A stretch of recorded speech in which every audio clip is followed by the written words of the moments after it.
बंदी छोड़ सतगुरु रामपाल जी परमेश्वर जी की जय हो। परम पिता परमात्मा सारी सृष्टि के रचनहार कुल मालिक असंख्य ब्रह्मांडों के स्वामी जगत गुरु तीनों लोकों में प्रवेश करके सबका धारण पोषण करने वाले राजाधिराज आत्माधार नाथों के नाथ देवों के देव महादेव सर्वेश्वर महेश्वर मृत्युंजय अजरो अमर आदि अनादि सनातनी प्रभु जगत पिता जगदीश्वर श्री श्री 1008 की उपाधि के वास्तविक अधिकारी अकाल मूर्त शब्द स्वरूपी राम वासुदेव सर्वगतम ब्रह्म परम पूज्य प्रथम पूज्य परम संत परम पुरुष परम धनी परम दयालु सत्य कबीर हक्का कबीर अल्लाहु अकबर बाखबर अल्लाह ताला जगत के तारणहार जगत के मुक्तिदाता जगत के जगन्नाथ हारे के सहारे हिंदुओं के राम मुसलमानों के अल्लाह सिखों के वाहिगुरु ईसाइयों के मसीह दया के सागर दयानिधि करुणा के सागर करुणानिधि स्वयंभू परिभू संकट मोचन कष्ट हरण मंगल करण दुख भंजन अविगत कबीर निर्विकार निर्विषम परमात्मा अलय अलेख सतगुरु आदि अनादि सतगुरु असली मर्यादा पुरुषोत्तम असली राम असली कृष्ण असली घनश्याम असली मुरारी राजाओं के राजा महाराजाओं के महाराजा शहंशाहों के शहंशाह सम्राटों के सम्राट भगवानों के भगवान अल्लाहों के अल्लाह प्रभुओं के प्रभु मसीहाओं के मसीह सच्चे वाहिगुरु बाबाओं के बाबा पीरों के पीर सेठों के सेठ जगत सेठ सावड़सा सेठ सर्वगुण संपन्न अनंत कोटि कलाओं के स्वामी अनंत कोटि ब्रह्मांडों के नायक योगियों में महायोगी ध्यानियों में महाध्यानी सिद्धों में परम सिद्ध ज्ञानियों में तत्वज्ञानी ब्रह्म ज्ञानी महाज्ञानी परम ज्ञानी सर्वश्रेष्ठ ज्ञानी विज्ञानी युवा कबीर समरथ कबीर असमवात अमित ओझा सच्चे रहनुमा करीम अल्लाह सुभान अल्लाह दुनिया के अंतिम पैगंबर 8 सितंबर 1951 से गांव धनाना जिला सोनीपत हरियाणा भारतवर्ष की पावन भूमि पे प्रकट रियल कल्कि भगवान श्री नारायण साकार हरि श्री बाबा साहेब स्वयंभू संत श्रोमणी सतगुरु रामपाल जी परमेश्वर जी के चरण कमल में साध संगति से देश विदेश से जुड़े हुए हम सभी सत्सेवक भाई बहनों का अनंत कोटि दंडवत प्रणाम। सत्साई भाई और बहनों, बहुत बड़ी दया बहुत बड़ी मेहर पूज्य गुरुवर सतगुरु रामपाल जी परमेश्वर जी की, जिनकी विशेष वीआईपी रजा के बिना इस कलयुग की बिचली पीढ़ी में साध संगति का मिलना नामुमकिन है, असंभव है। जिन पुण्यात्माओं के युगों युगों के जन्म जन्मांतरों के मजबूत भक्ति संस्कार होते हैं और वर्तमान में जिन आत्माओं के ऊपर गुरुदेव भगवान की वीआईपी छप्पर फाड़ रजा होती है, उन्हीं आत्माओं को कलयुग की बिचली पीढ़ी में साध संगतियाँ नसीब होती हैं। क्योंकि साध संगति सतगुरु रामपाल जी परमेश्वर जी की सत भक्ति का ट्रेनिंग सेंटर है। साध संगति से ही सतगुरु रामपाल जी अपनी आत्माओं को सतलोक के लिए ट्रेंड करेंगे, तैयार करेंगे। तो जिन आत्माओं को साध संगतियाँ नसीब हो चुकी हैं, उनका परम सौभाग्य। अब उनको चाहिए कि वो हर प्रकार से ज्ञान को आधार बनाकर अपने गुरुदेव भगवान के चरणों में समर्पित होकर साध संगतियों से जुड़े रहें और परमेश्वर को स्वतंत्र कर्मों का फ़ायदा उठाते हुए और शुभ कर्म करते हुए प्रसन्न करने की दिशा में आगे बढ़ते रहें, ताकि गुरु आशीर्वाद से हमारी भक्ति निरंतर सफलता की ओर आगे बढ़ती रहे। भाई और बहनों, पुस्तक धरती पर अवतार के ऊपर वीडियो बनाने की श्रृंखला जारी है। इसी श्रृंखला में आज हमारा तीसरे नंबर का वीडियो है और हर वीडियो हमें कुछ न कुछ नई जानकारी देता है, हमें भक्ति मार्ग से संबंधित अनसुनी जानकारी देता है। और ये जानकारियाँ वर्तमान में नितांत आवश्यक हैं, क्योंकि ये तमाम प्रकार की जानकारियाँ जो इन वीडियोज़ के माध्यम से निकलकर हमारे सामने आती हैं, ये जानकारियाँ भक्ति मार्ग पर गुरुदेव भगवान के चरणों में हमारे विश्वास को दृढ़ करती हैं। और अपने गुरुदेव भगवान के चरणों में दृढ़ हुए बिना, दृढ़ता से भक्ति मार्ग पर लगे बिना हम सतलोक नहीं जा सकते, और सतलोक नहीं जा पाया तो हमारा सारा प्रयास व्यर्थ हो जाएगा।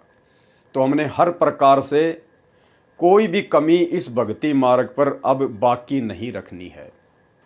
दूसरी बात भाई और बहनों, परमात्मा जब पृथ्वी पर आते हैं तो अपने आप को छुपाते हैं, अपने आप को परमात्मा भगवान से अलग दर्शाते हैं, ताकि गुरुदेव ज्ञान आधार से अपनी पहचान करवा सके। और स्वयं कबीर परमेश्वर होने के बावजूद भी अपने आप को कबीर परमेश्वर ना कहकर अन्य अज्ञानी लोगों की उपेक्षा का पात्र होने से बचें। लेकिन अंततः उन्होंने हमें जो ज्ञान दे दिया होता है, जो तत्व ज्ञान, सृष्टि का सर्वश्रेष्ठ ज्ञान, उस ज्ञान को आधार बनाकर जिन जिन आत्माओं ने इस बात का निष्कर्ष निकाल लिया कि यदि इस अखिल सृष्टि में, अखिल ब्रह्मांड में यदि कोई एकमात्र रचनहार है, एकमात्र कोई परमेश्वर है, कबीर है, तो केवल मेरे गुरुदेव भगवान है। यदि इस बात की आपको दृढ़ता के साथ में जानकारी हो गई, पहचान हो गई, फिर आप जी भक्ति मार्ग पर बिल्कुल भी डगमग नहीं हो पाएंगे।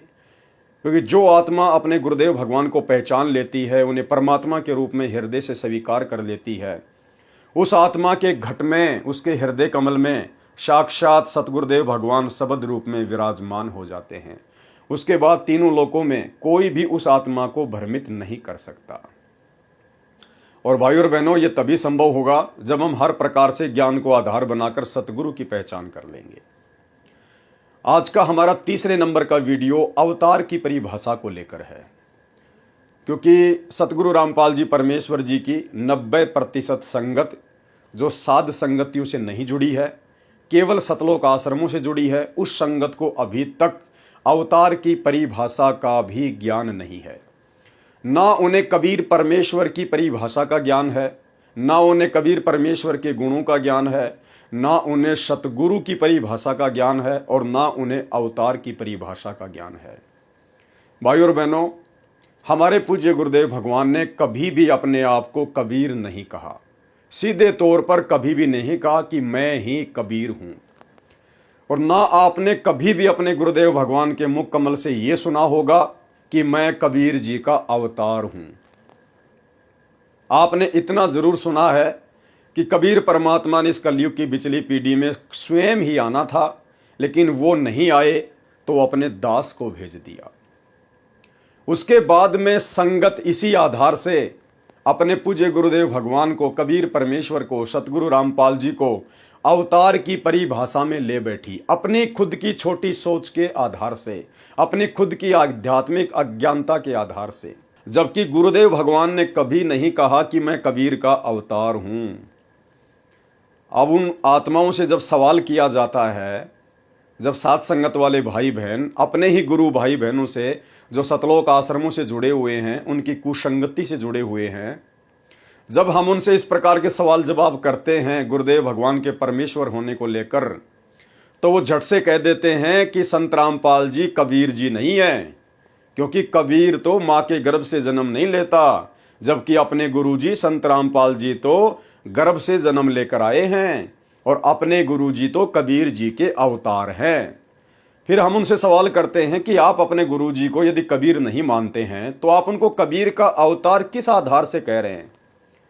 तो वो कहते हैं कि कबीर जी अपने सतलोक से जिस आत्मा को भेजता है नीचे अपना ज्ञान प्रचार करने के लिए, अपने भक्ति मार्ग को चलाने के लिए, तो वो आत्मा कबीर जी का अवतार कही जाती है। यदि मात्र सतलोक से कबीर जी के द्वारा किसी आत्मा को यहाँ भेजे जाने के कारण वो कबीर जी का अवतार कहलाता है, तो इस आधार से तो गधे, कुत्ते, सुअर, ब्रह्मा, विष्णु, महेश, काल, दुर्गा और इस दुनिया की 8 अरब जनसंख्या सब के सब कबीर जी के अवतार हैं।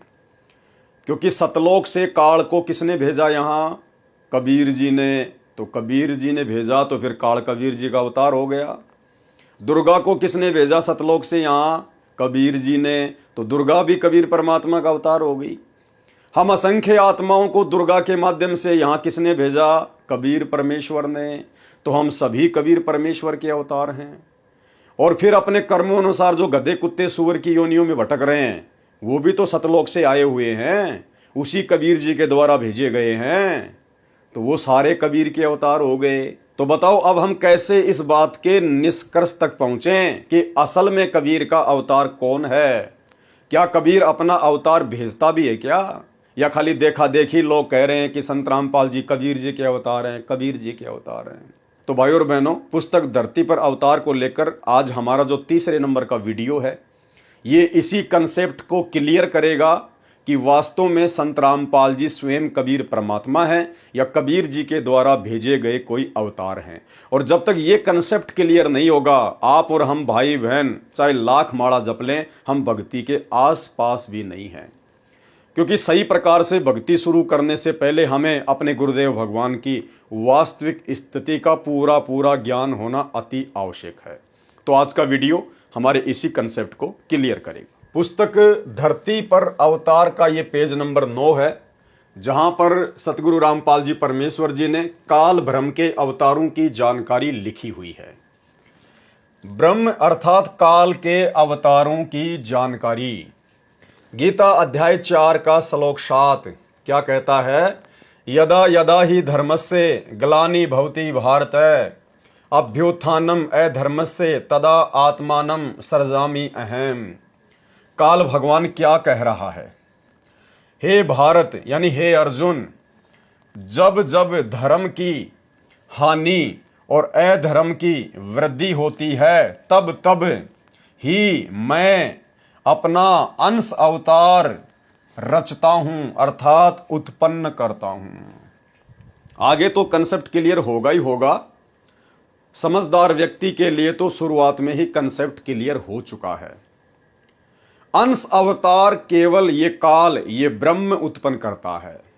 कबीर परमात्मा कोई अंश अवतार सर्जन नहीं करता है, क्योंकि कबीर परमात्मा समर्थ है।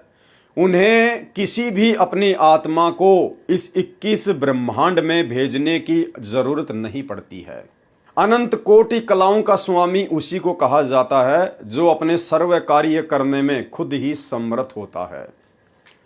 और परमात्मा ने सतलोक से किसी को भी अवतार रूप में, जब से ये सृष्टि रची गई है 21 ब्रह्मांड की, तब से लेकर वर्तमान समय तक कबीर परमेश्वर ने कभी भी अपनी किसी भी आत्मा को 21 ब्रह्मांड में हम जीव आत्माओं को काल की बंध से छुड़वाने के लिए नहीं भेजा है। ये परमात्मा स्वयं ही आता है। और गुरुदेव ने सृष्टि रचना में हमारी आंखें खोल दी हैं कि परमात्मा को 21 ब्रह्मांड में अपनी किसी भी आत्मा को सतलोक से अवतार रूप में यहां भेजने की आवश्यकता नहीं है, क्योंकि कबीर परमेश्वर का कार्य कोई भी आत्मा कर ही नहीं सकती। आपने सृष्टि रचना में सुना, जब परमात्मा ने अचिंत को सृष्टि रचना का भार सौंपा और उसके बाद में अचिंत सृष्टि रचना नहीं कर पाया, अंत में उसको हाथ जोड़ने पड़े, तो कबीर परमेश्वर जी ने क्या कहा कि बेटा मैं तेरी फड़क निकालना चाहता था, कहीं तू आगे चल के और टांग अड़ा के खड़ा हो जाए, क्योंकि आगे परमात्मा ने काल को बाहर निकालना था, फिर परमेश्वर ने रह रह के अपनी आत्माओं को सतलोक में लेके आना था। तो कहीं फिर बाद में जाकर परमेश्वर के वो पुत्र बीच में टांग ना अड़ा दें कि हे पिताजी ये काम तो हम भी कर सकते हैं, उस काल के 21 ब्रह्मांड में जाके अपने भाई बहनों को हम भी लेके आ सकते हैं। तो परमेश्वर ने उन आत्माओं को पहले ही उनकी औकात दिखा दी कि बच्चों समर्थ का काम उसी को साजे और करे तो मूर्ख बाजे। इसलिए कबीर परमेश्वर कभी भी सतलोक से आत्माओं को अवतार रूप में नहीं भेजता है। वे स्वयं ही इस काल के 21 ब्रह्मांड में आते हैं और अपनी आत्माओं को शत भक्ति देकर काल के बंध से छुड़वा कर लेकर जाते हैं।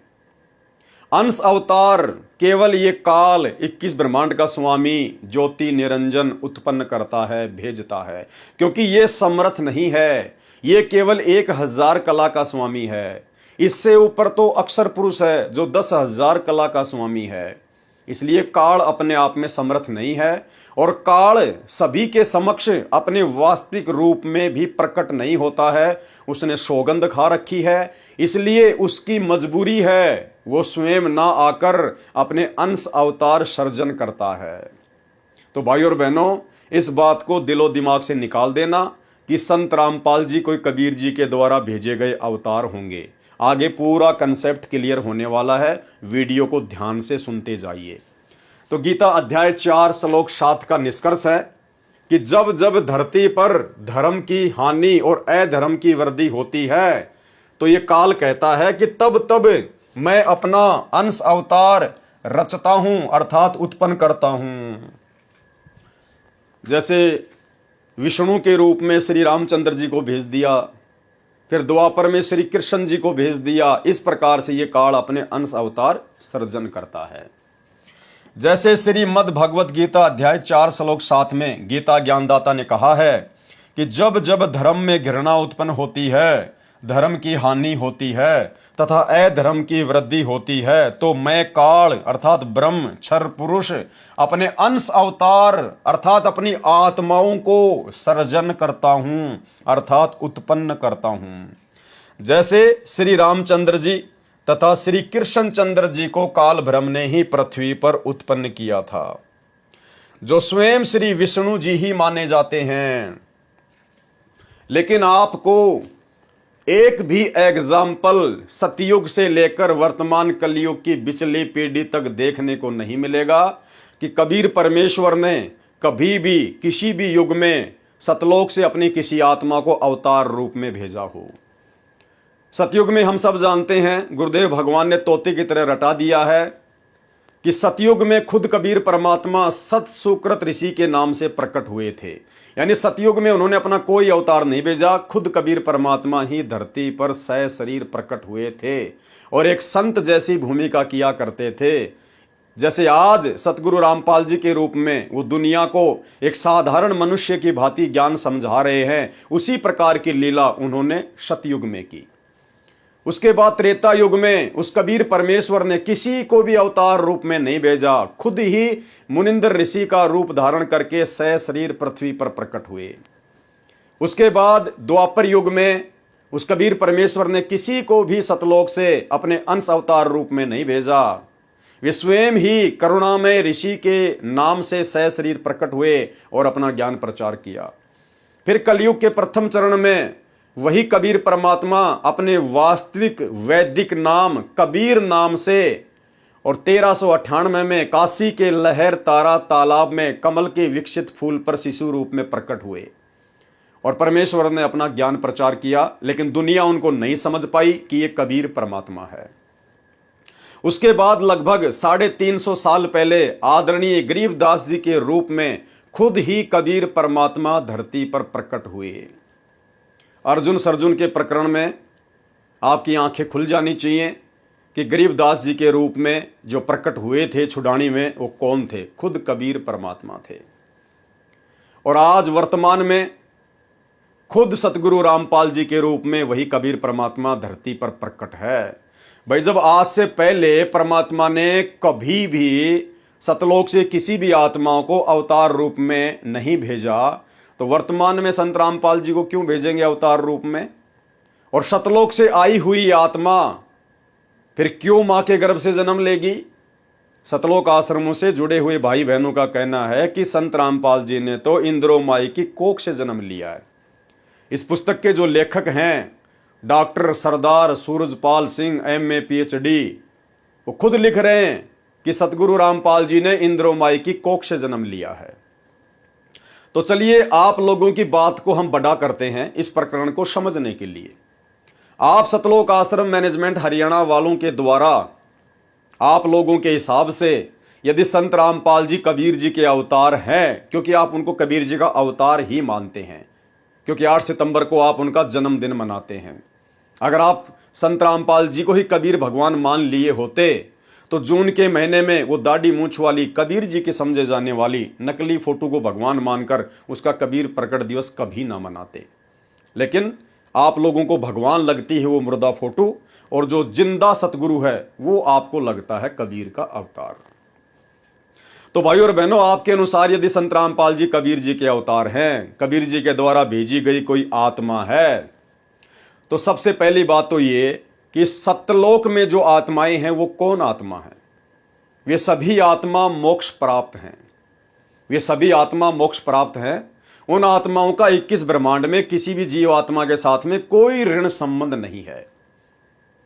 तो सतलोक में जो आत्मा रहती है वो मोक्ष प्राप्त आत्मा है। फिर वो मोक्ष प्राप्त आत्मा भला यहां पर किसी मां के गर्भ से जन्म लेकर क्यों उत्पन्न होगी? क्योंकि मां के गर्भ से जेर में लिपट कर तो वो जन्म लेगा जिसका उस मां के साथ में कोई पिछले जन्म जन्मांतरों का ऋण संबंध होगा, अन्यथा वो तो गर्भवास में आएगा ही नहीं। भाई, जब यहां के सारे ऋण ही समाप्त हो जाएंगे हमारे, हम लोग ऋण संबंध में तो बंधे हुए हैं, इसीलिए जन्मते हैं और मरते हैं। और गुरुदेव ने कह दिया, एक लेवा एक देवा दूतम, कोई किसी का पिता नहीं पुतम, ऋण संबंध जुड़े सब नाता, अंत समय सब 12 बाटा। तो एक दूसरे के ऋण संबंधों के कारण ही तो हम किसी के बाप बन रहे हैं, कोई किसी की मां बन रही है, कोई किसी की बेटी, कोई पत्नी, कोई जन्म ले रहा है, कोई मर रहा है। अगर संत रामपाल जी को कबीर जी ने सतलोक से भेजा है अवतार के रूप में, तो भाई फिर संत रामपाल जी मां की कोख से जन्म कैसे ले सकते हैं? क्योंकि सतलोक में तो मोक्ष प्राप्त आत्मा रहती है, और मोक्ष प्राप्त आत्मा भला क्यों एक मां की कोख से जन्म लेगी, जेर में लिपट के आएगी? उसका कौन सा पिछला संस्कार है भाई? और यदि कोई पिछला संस्कार बाकी था तो फिर वो आत्मा सतलोक कैसे चली गई? फिर वो आत्मा सतलोक कैसे चली गई थी? क्योंकि बिना ऋण चुकाए तो कोई यहां से जा ही नहीं सकता। तो इस आधार से भी आप लोग बिल्कुल फेल हैं। आप भाई बहनों को अवतार की परिभाषा का भी ज्ञान नहीं है। आगे पूरा कंसेप्ट क्लियर होने वाला है। इनके अतिरिक्त 8 अवतार और कहे गए हैं, जो श्री विष्णु जी स्वयं नहीं आते, अपितु अपने लोक से अपने कृपा पात्र पवित्र आत्मा को भेजते हैं। वे भी अवतार ही कहलाते हैं। कहीं कहीं पर 25 अवतारों का भी उल्लेख पुराणों में आता है। काल ब्रह्म अर्थात क्षर पुरुष के भेजे हुए अवतार पृथ्वी पर बढ़े अधर्म का नाश कत्ले आम अर्थात संहार करके करते हैं। यानी काल ब्रह्म अपने जो अंश अवतार भेजता है, चाहे ब्रह्मा विष्णु महेश को, या चाहे ब्रह्मा विष्णु महेश में प्रेरणा करके उनके जो कर्म है वो बिगड़वा के फिर उनके अंश अवतारों को यहां पर भेजता है, जैसे राम को, श्री कृष्ण को या अन्य को। तो वो क्या करते हैं अवतार? उनके पास में कोई ज्ञानवान नहीं होता है, उनके पास कोई समाधान नहीं होता है। वो केवल अपना कर्म भोगने के लिए आते हैं और दुनिया में भगवान बन जाते हैं, अवतार बन जाते हैं। जैसे श्री रामचंद्र जी ने नारद जी के साथ में मजाक किया तो नारद जी ने उसको श्राप दे दिया। नारद जी के श्राप के कारण श्री रामचंद्र जी त्रेता युग में आए। फिर त्रेता युग में उनके कर्म और बिगड़ गए, उन्होंने बाली को धोखे से मारा। फिर बाली ने कहा, महाराज इसका बदला कब दोगे? मैंने आपका क्या बिगाड़ा था? आपने तो अपने स्वार्थ के लिए मेरी हत्या की है धोखे से, ताकि मेरा भाई राजा बनने के बाद आपको सैन्य सहायता दे और आप अपनी औरत को लंकापति रावण से छुड़वा कर ला सकें। अन्यथा मेरा और आपका तो कोई झगड़ा ही नहीं था, तो इसका बदला कब दोगे? तो रामचंद्र जी ने कहा कि द्वापर युग में मैं श्री कृष्ण रूप में जन्म लूंगा, उस समय आपको बदला दूंगा। तो इनके पास कोई ज्ञान नहीं होता, इन अवतारों के पास में ना कोई समाधान होता है, और ये शांति स्थापना करने का प्रयास करते हैं, लड़ाई झगड़ा करके, मार काट करके। लेकिन गुरुदेव भगवान कहते हैं उनकी इस विधि से शांति की जगह और ज्यादा अशांति फैल जाती है। राम रावण युद्ध हुआ, कितने करोड़ों सैनिक मारे गए, उनकी औरतें विधवा हो गई, बच्चे यतीम हो गए। कैसे उन्होंने अपना जीवन निर्वाह किया होगा, कैसे दूसरे पुरुषों से उन्होंने अपनी इज्जत बचाई होगी। तो ये लोग कभी भी शांति स्थापना नहीं कर सकते। ऐसे द्वापर में श्री कृष्ण जी आए, शांति स्थापना के चक्कर में महाभारत का युद्ध करवा डाला, 12 करोड़ सैनिकों का नाश करवा दिया, 56 करोड़ यादवों का संहार करवा दिया। तो काल के जो अवतार होते हैं वो केवल मारकाट और लड़ाई झगड़े के द्वारा शांति स्थापना करने का प्रयास करते हैं, और असल में उनका मकसद कोई शांति स्थापना करना नहीं होता है। रामचंद्र जी का त्रेता युग में कोई मकसद शांति स्थापना करने का नहीं था, बाढ़ में गई शांति, उनको तो अपनी पत्नी सीता को छुड़वा के लेके आना था। तो इस प्रकार से भाई और बहनों परमात्मा हमें समझा रहे हैं। उदाहरण के रूप में श्री रामचंद्र जी तथा श्री कृष्णचंद्र जी, श्री परशुराम जी तथा श्री नीकलंक जी, जो अभी आना शेष है, जो कलयुग के अंत में आएगा, ये सर्व अवतार घोर संहार करके ही अधर्म का नाश करते हैं। अधर्मियों को मारकर शांति स्थापित करने की चेष्टा करते हैं, कोशिश करते हैं, लेकिन सफल नहीं होते। परंतु शांति की अपेक्षा अशांति ही बढ़ती है। जैसे श्री रामचंद्र जी ने रावण को मारने के लिए युद्ध किया, युद्ध में करोड़ों पुरुष मारे गए, जिनमें धर्मी तथा अधर्मी दोनों ही मारे गए। फिर उनकी पत्नियां तथा छोटे छोटे बच्चे शेष रहे, उनका जीवन नरक बन गया। विधवाओं को अन्य व्यक्तियों ने अपनी हवस का शिकार बनाया, क्योंकि भाई सतगुरु रामपाल जी भगवान अंतर्यामी परमात्मा है, इनको हर एक पॉइंट का पता है, हर एक बात का पता है। विधवाओं को अन्य व्यक्तियों ने अपनी हवस का शिकार बनाया, तो बताओ शांति कहां हुई? निर्वाह की समस्या उत्पन्न हुई। आज आप जी अपने परिवार में अकेले कमाने वाले हैं और आपका 5 या 6 मेंबर का परिवार है, और अचानक से उस परिवार की मुखिया की डेथ हो जाती है, तो उस परिवार का निर्वाह कितना मुश्किल हो जाता है। तो राम रावण युद्ध में करोड़ों सैनिक मारे गए थे, महाभारत में कई करोड़ों सैनिक मारे गए थे, तो धरती पर शांति की जगह अशांति ज्यादा फैली। निर्वाह की समस्या उत्पन्न हुई, आदि आदि अनेकों अशांति के कारण खड़े हो गए। यही विधि श्री कृष्ण जी ने अपनाई थी, यही विधि श्री परशुराम जी ने अपनाई थी। इसी विधि से 10वां अवतार काल ब्रह्म क्षर पुरुष द्वारा उत्पन्न किया जाएगा। उसका नाम निकलंक होगा। वह कलयुग के अंतिम समय में उत्पन्न होगा, जो राजा हरिश्चंद्र वाली आत्मा होगी। संबल नगर में श्री विष्णु दत्त शर्मा के घर में जन्म लेगा।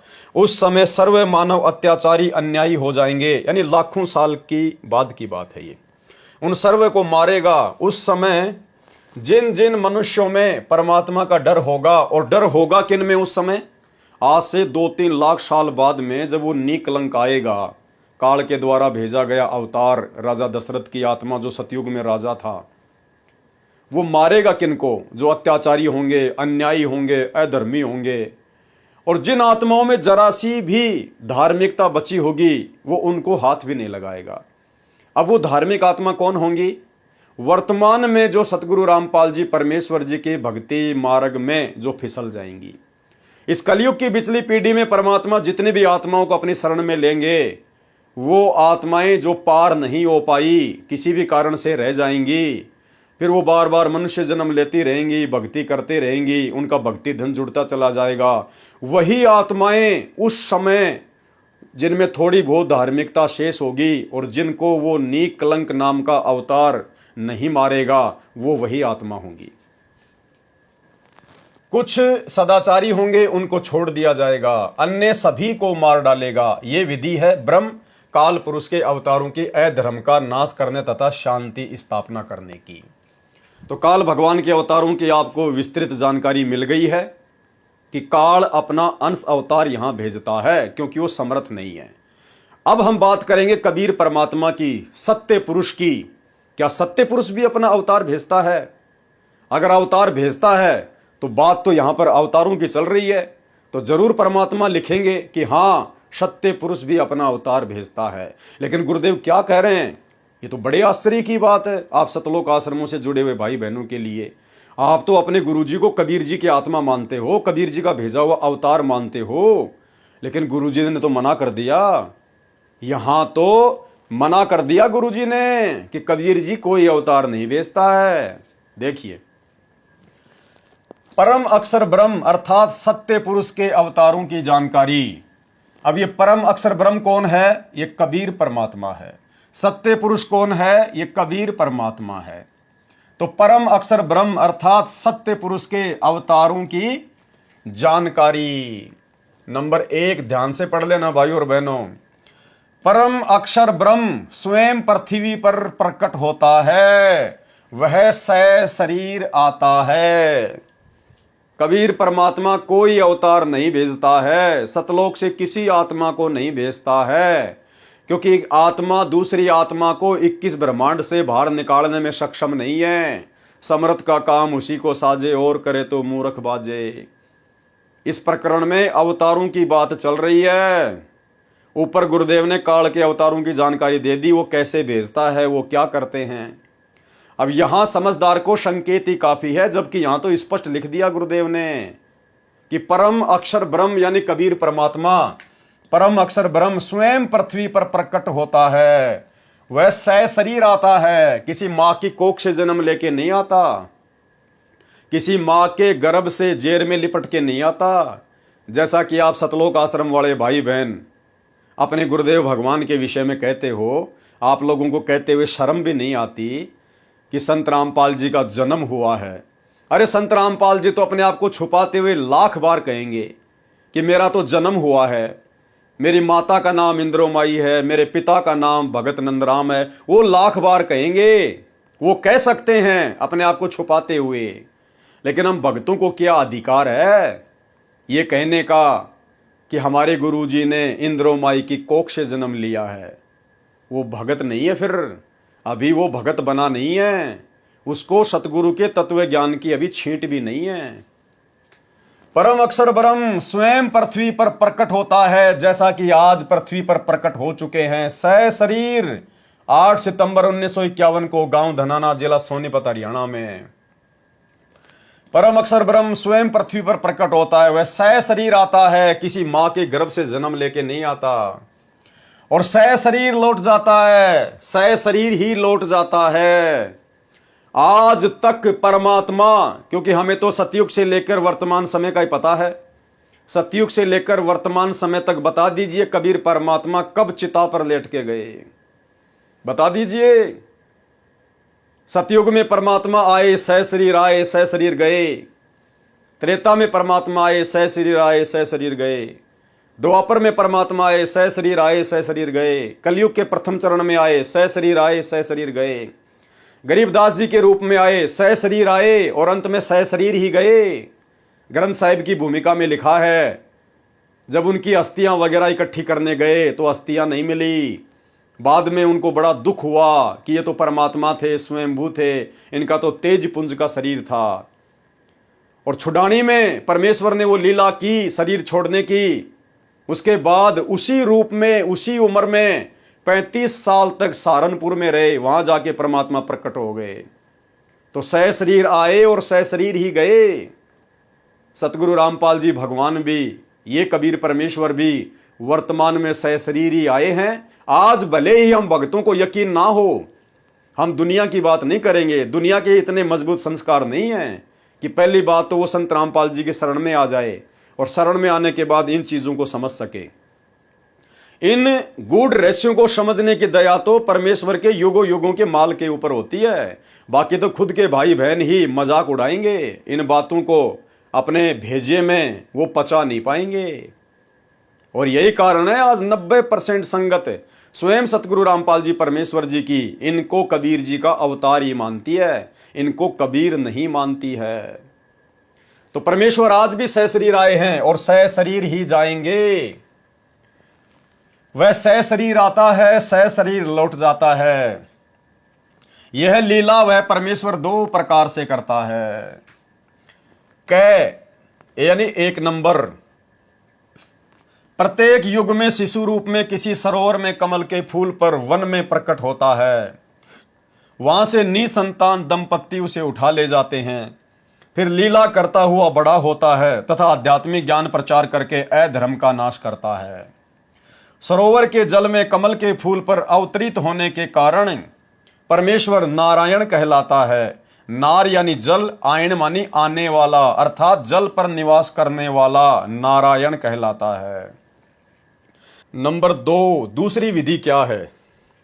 जब चाहे साधु संत जिंदा के रूप में अपने सतलोक से पृथ्वी पर आ जाते हैं तथा अच्छी आत्माओं को ज्ञान देते हैं, फिर वे पुण्यात्माएं भी ज्ञान प्रचार करके अधर्म का नाश करते हैं। वे भी परमेश्वर के भेजे हुए अवतार होते हैं। तो ये 2 स्थिति हो गई परमात्मा के आने की, और परमात्मा ने 2 ही स्थितियों का वर्णन किया है। तो संत रामपाल जी तो वर्तमान में दोनों स्थितियों में नहीं है। अब आगे चलिए। कलयुग में ज्येष्ठ सुदी पूर्णमासी संवत 1455 सन 1398 को कबीर परमेश्वर सतलोक से चलकर आए तथा काशी शहर के लहर तारा नामक सरोवर में कमल के फूल पर शिशु रूप में विराजमान हुए। वहां से नीरू तथा नीमा जो जुलाहा धानक दंपत्ति थे उन्हें उठा लाए। शिशु रूपधारी परमेश्वर कबीर परमेश्वर ने 25 दिन तक कुछ भी आहार नहीं किया। नीरू तथा नीमा उसी जन्म में ब्राह्मण थे, श्री शिव जी के पुजारी थे। मुसलमानों द्वारा बलपूर्वक मुसलमान बनाए जाने के कारण जुलाहे का कार्य करके निर्वाह करते थे। बच्चे की नाजुक हालत देखकर नीमा ने अपने इष्ट शिव जी को याद किया। शिव जी साधु वेश में वहां आए तथा बालक रूप में विराजमान कबीर परमेश्वर को देखा। और भाई और बहनों, हकीकत क्या है आप और हम भाई बहनों को अब समझ में आ जानी चाहिए। यहाँ पर जिस शिव भगवान का जिक्र किया जा रहा है ना, कोई शिव जी नहीं था। कबीर परमात्मा ने खुद ही भूमिका की, खुद ही परमात्मा शिव जी बन गए, खुद ही परमेश्वर ने सारे खेल खेले थे। बालक रूप में कबीर साहिब जी ने कहा, हे शिव जी, इन्हें कहो एक कुंवारी गाय लाए, वह आपके आशीर्वाद से दूध देगी। जिस प्रकार काशी के भंडारे में परमात्मा खुद ही केशव बन गए, खुद ही वो कबीर हैं और केशव रूप में सवाल कर रहे हैं और कबीर रूप में जवाब दे रहे हैं, ठीक इसी प्रकार यहां भी परमात्मा वही लीला कर रहे हैं, अपना दूसरा शिव रूप धारण करके, एक साधु संत महात्मा का रूप धारण करके, और शिशु रूप में परमात्मा अपने दूसरे रूप साधु वाले रूप को आदेश दे रहे हैं कि नीरू को बोलो कि एक कुंवारी गाय लेकर आए। कबीर साहिब जी ने कहा, हे शिव जी, इन्हें कहो एक कुंवारी गाय लाए, वह आपके आशीर्वाद से दूध देगी। अब बताओ, हमारा कबीर भगवान क्या शंकर भगवान के आशीर्वाद से दूध देने वाली गाय का दूध पिएगा क्या? विचार करने की बात है भाई और बहनों। क्या हमारे कबीर भगवान शंकर भगवान के आशीर्वाद से जो गाय दूध देगी, क्या उसका दूध पिएगा? तो ये सारा खेल कबीर परमात्मा खुद ही खेलते हैं। शिव जी भी वही बने, शिशु रूप में भी वही थे। वह आपके आशीर्वाद से दूध देगी, ऐसा ही किया गया। कबीर परमेश्वर के आदेश अनुसार भगवान शिव जी ने कुंवारी गाय की कमर पर थपकी लगाई। उसी समय बछिया के थनों से दूध की धार बहने लगी। एक कोरा मिट्टी का छोटा घड़ा नीचे रखा, पात्र भर जाने पर दूध बंद हो गया। फिर प्रतिदिन पात्र थनों के नीचे करते ही बछिया के थनों से दूध निकलता। उसको परमेश्वर कबीर जी पिया करते थे। जुलाहे के घर पर परवरिश होने के कारण बड़े होकर परमेश्वर कबीर जी भी जुलाहे का कार्य करने लगे तथा अपनी अच्छी आत्माओं को मिले। उनको तत्व ज्ञान समझाया तथा स्वयं भी तत्व ज्ञान प्रचार करके अधर्म का नाश किया। अब आगे ध्यान देना भाई और बहनों, आप लोगों को समझ में आएगा अवतार कौन होता है। सतगुरु रामपाल जी अवतार नहीं है। ये पूरी लीला उस कबीर परमेश्वर की 650 साल पहले की। वो ज्ञान प्रचार किया करते थे, दूसरी आत्माओं को ज्ञान दिया करते थे, और उसके बाद उन आत्माओं ने भी ज्ञान प्रचार किया। जैसे रामानंद जी ने आगे ज्ञान प्रचार किया, सर्वानंद जी ने कबीर परमात्मा से उपदेश लेकर फिर आगे ज्ञान प्रचार किया। तो अवतार कौन होते हैं, ध्यान देना। तथा स्वयं भी तत्व ज्ञान प्रचार करके अधर्म का नाश किया, तथा जिन जिन को परमेश्वर जिंदा महात्मा के रूप में मिले उनको सचखंड सतलोक में ले गए तथा फिर वापस छोड़ा। उनको आध्यात्मिक ज्ञान दिया तथा अपने से परिचित कराया। वे उस परमेश्वर सत्य पुरुष के अवतार थे। क्या कहा परमात्मा ने कि कबीर परमात्मा जिन जिन आत्माओं को जिंदा महात्मा के रूप में मिले और उन आत्माओं को फिर वे अपने साथ सतलोक लेकर गए, उनको सतलोक दिखाया, फिर उन आत्माओं को नीचे छोड़ा। उसके बाद उन आत्माओं ने जमकर ज्ञान प्रचार किया। वे कौन कहलाए? वे कहलाए कबीर जी के अवतार, यानी कबीर जी के कार्य को आगे बढ़ाने वाले। वे कहलाए कबीर जी के अवतार। अब यदि आप संत रामपाल जी को कबीर जी का अवतार मानते हैं तो अवतार की तो परिभाषा गुरु जी ने बता दी कि कबीर जी के अवतार कौन कहे जाते हैं। यानी कबीर परमात्मा सतलोक से चलकर जिंदा महात्मा के रूप में या अन्य वेश में धरती पर आते हैं। यहां आकर अच्छी आत्माओं को अपना ज्ञान समझाते हैं, उन आत्माओं को फिर सतलोक दिखाकर लाते हैं, फिर वापस छोड़ते हैं। फिर वो आत्माएं परमात्मा से परिचित होने के बाद ज्ञान प्रचार करती है। उन आत्माओं को कबीर जी का अवतार कहा जाता है। जैसे परमात्मा ने यही लीला आदरणीय गरीबदास जी के साथ की, नानक जी के साथ में की, धर्मदास जी के साथ में की, मलुकदास जी के साथ में की, गीसा जी के साथ में की। देखते जाइए, वे उस परमेश्वर सत्य पुरुष के अवतार थे। उन्होंने भी परमेश्वर से प्राप्त ज्ञान के आधार से अधर्म का नाश किया। वे अवतार कौन कौन हुए?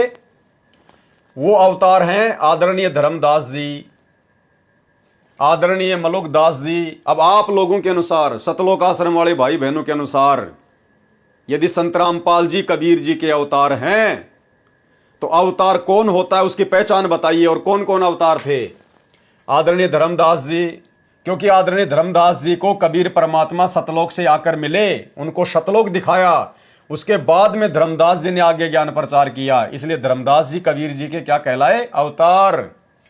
आदरणीय मलुकदास जी को परमात्मा मिले और मलुकदास जी को सतलोक दिखाया, फिर मलुकदास जी ने आगे ज्ञान प्रचार किया, इसलिए क्या कहलाए? कबीर जी के अवतार।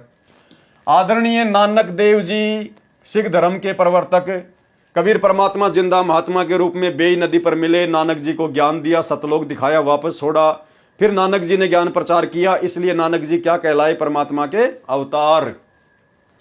आदरणीय दादू साहिब जी को भी परमात्मा मिले, सतलोक दिखाया, फिर इन्होंने ज्ञान प्रचार किया, इसलिए दादू जी भी कबीर जी के अवतार कहलाए।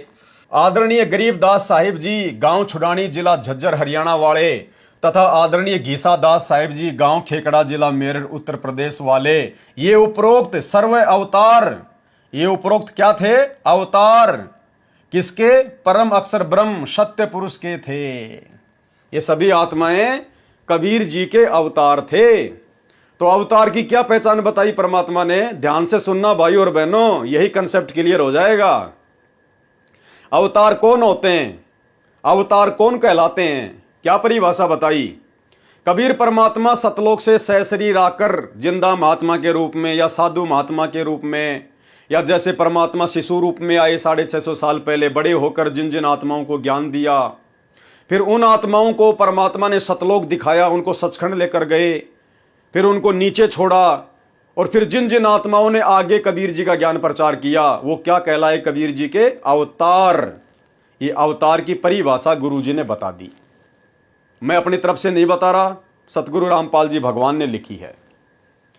अब अगर इस आधार से कबीर जी के अवतार कहे जाते हैं, तो भाई संत रामपाल जी तो फिर कबीर के अवतार हो ही नहीं सकते। आप लोग जो अपने गुरु जी को कबीर जी का अवतार कहते हो, इनका अवतरण दिवस मनाते हो, जन्मदिन मनाते हो, तो इस परिभाषा के अनुसार तो संत रामपाल जी कबीर जी के अवतार नहीं है, क्योंकि सतगुरु रामपाल जी को कबीर परमात्मा कब आके मिले? कबीर परमात्मा कब आके मिले? अब आप सब एक ही बात कहोगे कि मार्च 1997 में आके मिले। कब मिले? मार्च 1997 में। एक छोटा सा सत्संग गुरु जी का सुन लीजिए 1 मिनट का, कि कबीर परमात्मा उनको कब आके मिले। सुनिए। अब देखिएगा सन 1997 के लिए कैसे आपको यकीन होगा, देखना। दास ने एक पुस्तक लिखी है दात्मी ज्ञान गंगा, और जो आपके कर कमलों में है, इसमें एक लेख है 538 पृष्ठ पे, यथार्थ कबीर पंथ परिचय नामक एक विषय है, और इसमें यहाँ लिखा है, मुझ दास यानी रामपाल दास को परमेश्वर कबीर साहिब जी संवत 2054 फाल्गुन मास शुक्ल पक्ष एकम मार्च 1997 को दिन के 10 बजे मिले थे, तथा सार शब्द की वास्तविकता और संगत को दान करने का सही समय संकेत देकर अंतर्ध्यान हो गए थे, और इसको यानी मुझे परमात्मा मिले थे, इसको अगले आदेश तक रहस्य युक्त रखने का आदेश दिया था। और फिर परमात्मा ने एक और अनमोल खजाना अभी 10 दिन के अंदर अंदर हमें दिया है। तो भाई और बहनों, क्लियर हो गया कि संत रामपाल जी को कबीर परमात्मा जिंदा महात्मा के रूप में कब आकर मिले? मार्च 1997 में। और अवतार की परिभाषा क्या है कि जब कबीर परमात्मा आके किसी को मिलता है, उसके बाद सीधा उसे सतलोक लेकर जाता है, उसके बाद उसको नीचे छोड़ता है, फिर आगे वो ज्ञान प्रचार करता है। जबकि संत रामपाल जी तो कबीर जी के मिलने से और 5-7 साल पहले से ज्ञान प्रचार कर रहे हैं। तो ये क्या माजरा भाई? अरे कबीर जी तो मिले मार्च 1997 में, और कबीर जी के मिलने के बाद में उनका ज्ञान प्रचार किया सभी अवतारों ने, क्योंकि उससे पहले तो उनको ज्ञान होता ही नहीं है। अरे भगवान सतलोक से आएगा तभी तो ज्ञान देगा, और फिर सतलोक दिखाएगा, तभी तो उन आत्माओं को विश्वास होगा। जब आंखों देख लेंगी सतलोक, तभी तो वो परमात्मा के अवतार कहलाए। तो संत रामपाल जी तो कबीर भगवान के मिलने से पहले ही ज्ञान प्रचार कर रहे हैं। तो बताइए फिर वो ज्ञान तो झूठा हो गया, वो तो गलत ज्ञान हो गया, क्योंकि कबीर भगवान के मिले बिना संत रामपाल जी 1994 से ज्ञान प्रचार कर रहे हैं। क्योंकि कबीर जी तो मिले संत रामपाल जी को मार्च 1997 में, और संत रामपाल जी ने तो 1993 में ही सत्संग करना शुरू कर दिया, सतलोक का ज्ञान बताना शुरू कर दिया। बताइए, 1994 में संत रामपाल जी ने नाम दीक्षा देनी शुरू कर दी, सतनाम का मंत्र देना शुरू कर दिया, तो इसका मतलब 1997 से पहले संत रामपाल जी जो ज्ञान दिया करते थे वो सही ज्ञान नहीं हो सकता, क्योंकि सही ज्ञान तो परमात्मा आके बताएगा ना, उसके बाद ही आत्मा आगे ज्ञान प्रचार करेगी, जैसे कि बाकी सभी आत्माओं ने किया। तो फिर संत रामपाल जी 1997 से पहले कौन से सतलोक का ज्ञान दे रहे थे? इसका मतलब वो तो गलत ज्ञान है मेरे भाई। लेकिन वो ज्ञान तो बिल्कुल सत्य है। अगर उनके आगे के ज्ञान से उनके पिछले ज्ञान को मेल किया जाए तो बिल्कुल ओके है, परफेक्ट है। तो ये क्या माजरा भाई, ये कौन सी कैटेगरी के अवतार हैं फिर? और जिन जिन आत्माओं को परमात्मा ने अवतार घोषित किया है उन सबको सतलोक दिखाया, क्योंकि सतलोक देखे बिना आत्मा विश्वास नहीं कर सकती। तो बताओ, संत रामपाल जी को तो कबीर जी कभी सतलोक लेकर ही नहीं गए। अरे मार्च 1997 में मिले तब भी सतलोक लेके नहीं गए। तो बताओ भाई और बहनों, फिर बिना सतलोक को देखे संत रामपाल जी कैसे आगे लोगों को इतने विश्वास के साथ में बता सकते हैं? और सतलोक को देखे बिना तो कोई परमात्मा को जान ही नहीं सकता, पहचान ही नहीं सकता, क्योंकि परमात्मा खुद कहते हैं कि जो देखेगा मेरे देश को सो जानत है मुझ, जो देखेगा मेरे देश को सो जानत है मुझ। तो भाई धर्मदास जी ने, मलुकदास जी ने, नानक जी ने, गीसा जी ने, इन सब ने तो सतलोक देखा था, उसके बाद में आगे ज्ञान प्रचार किया, और कबीर जी से ज्ञान लेने के बाद में ज्ञान प्रचार किया। जबकि यहां संत रामपाल जी को ना तो कबीर जी सतलोक लेकर गए, ना तो संत रामपाल जी को सतलोक दिखाया, और ना कबीर जी ने संत रामपाल जी को ज्ञान दिया। अरे वो तो मात्र 5-10 मिनट के लिए मिले थे, जैसा गुरु जी कहते हैं कि मार्च 1997 में थोड़े समय के लिए मिले और अंतर ध्यान हो गए।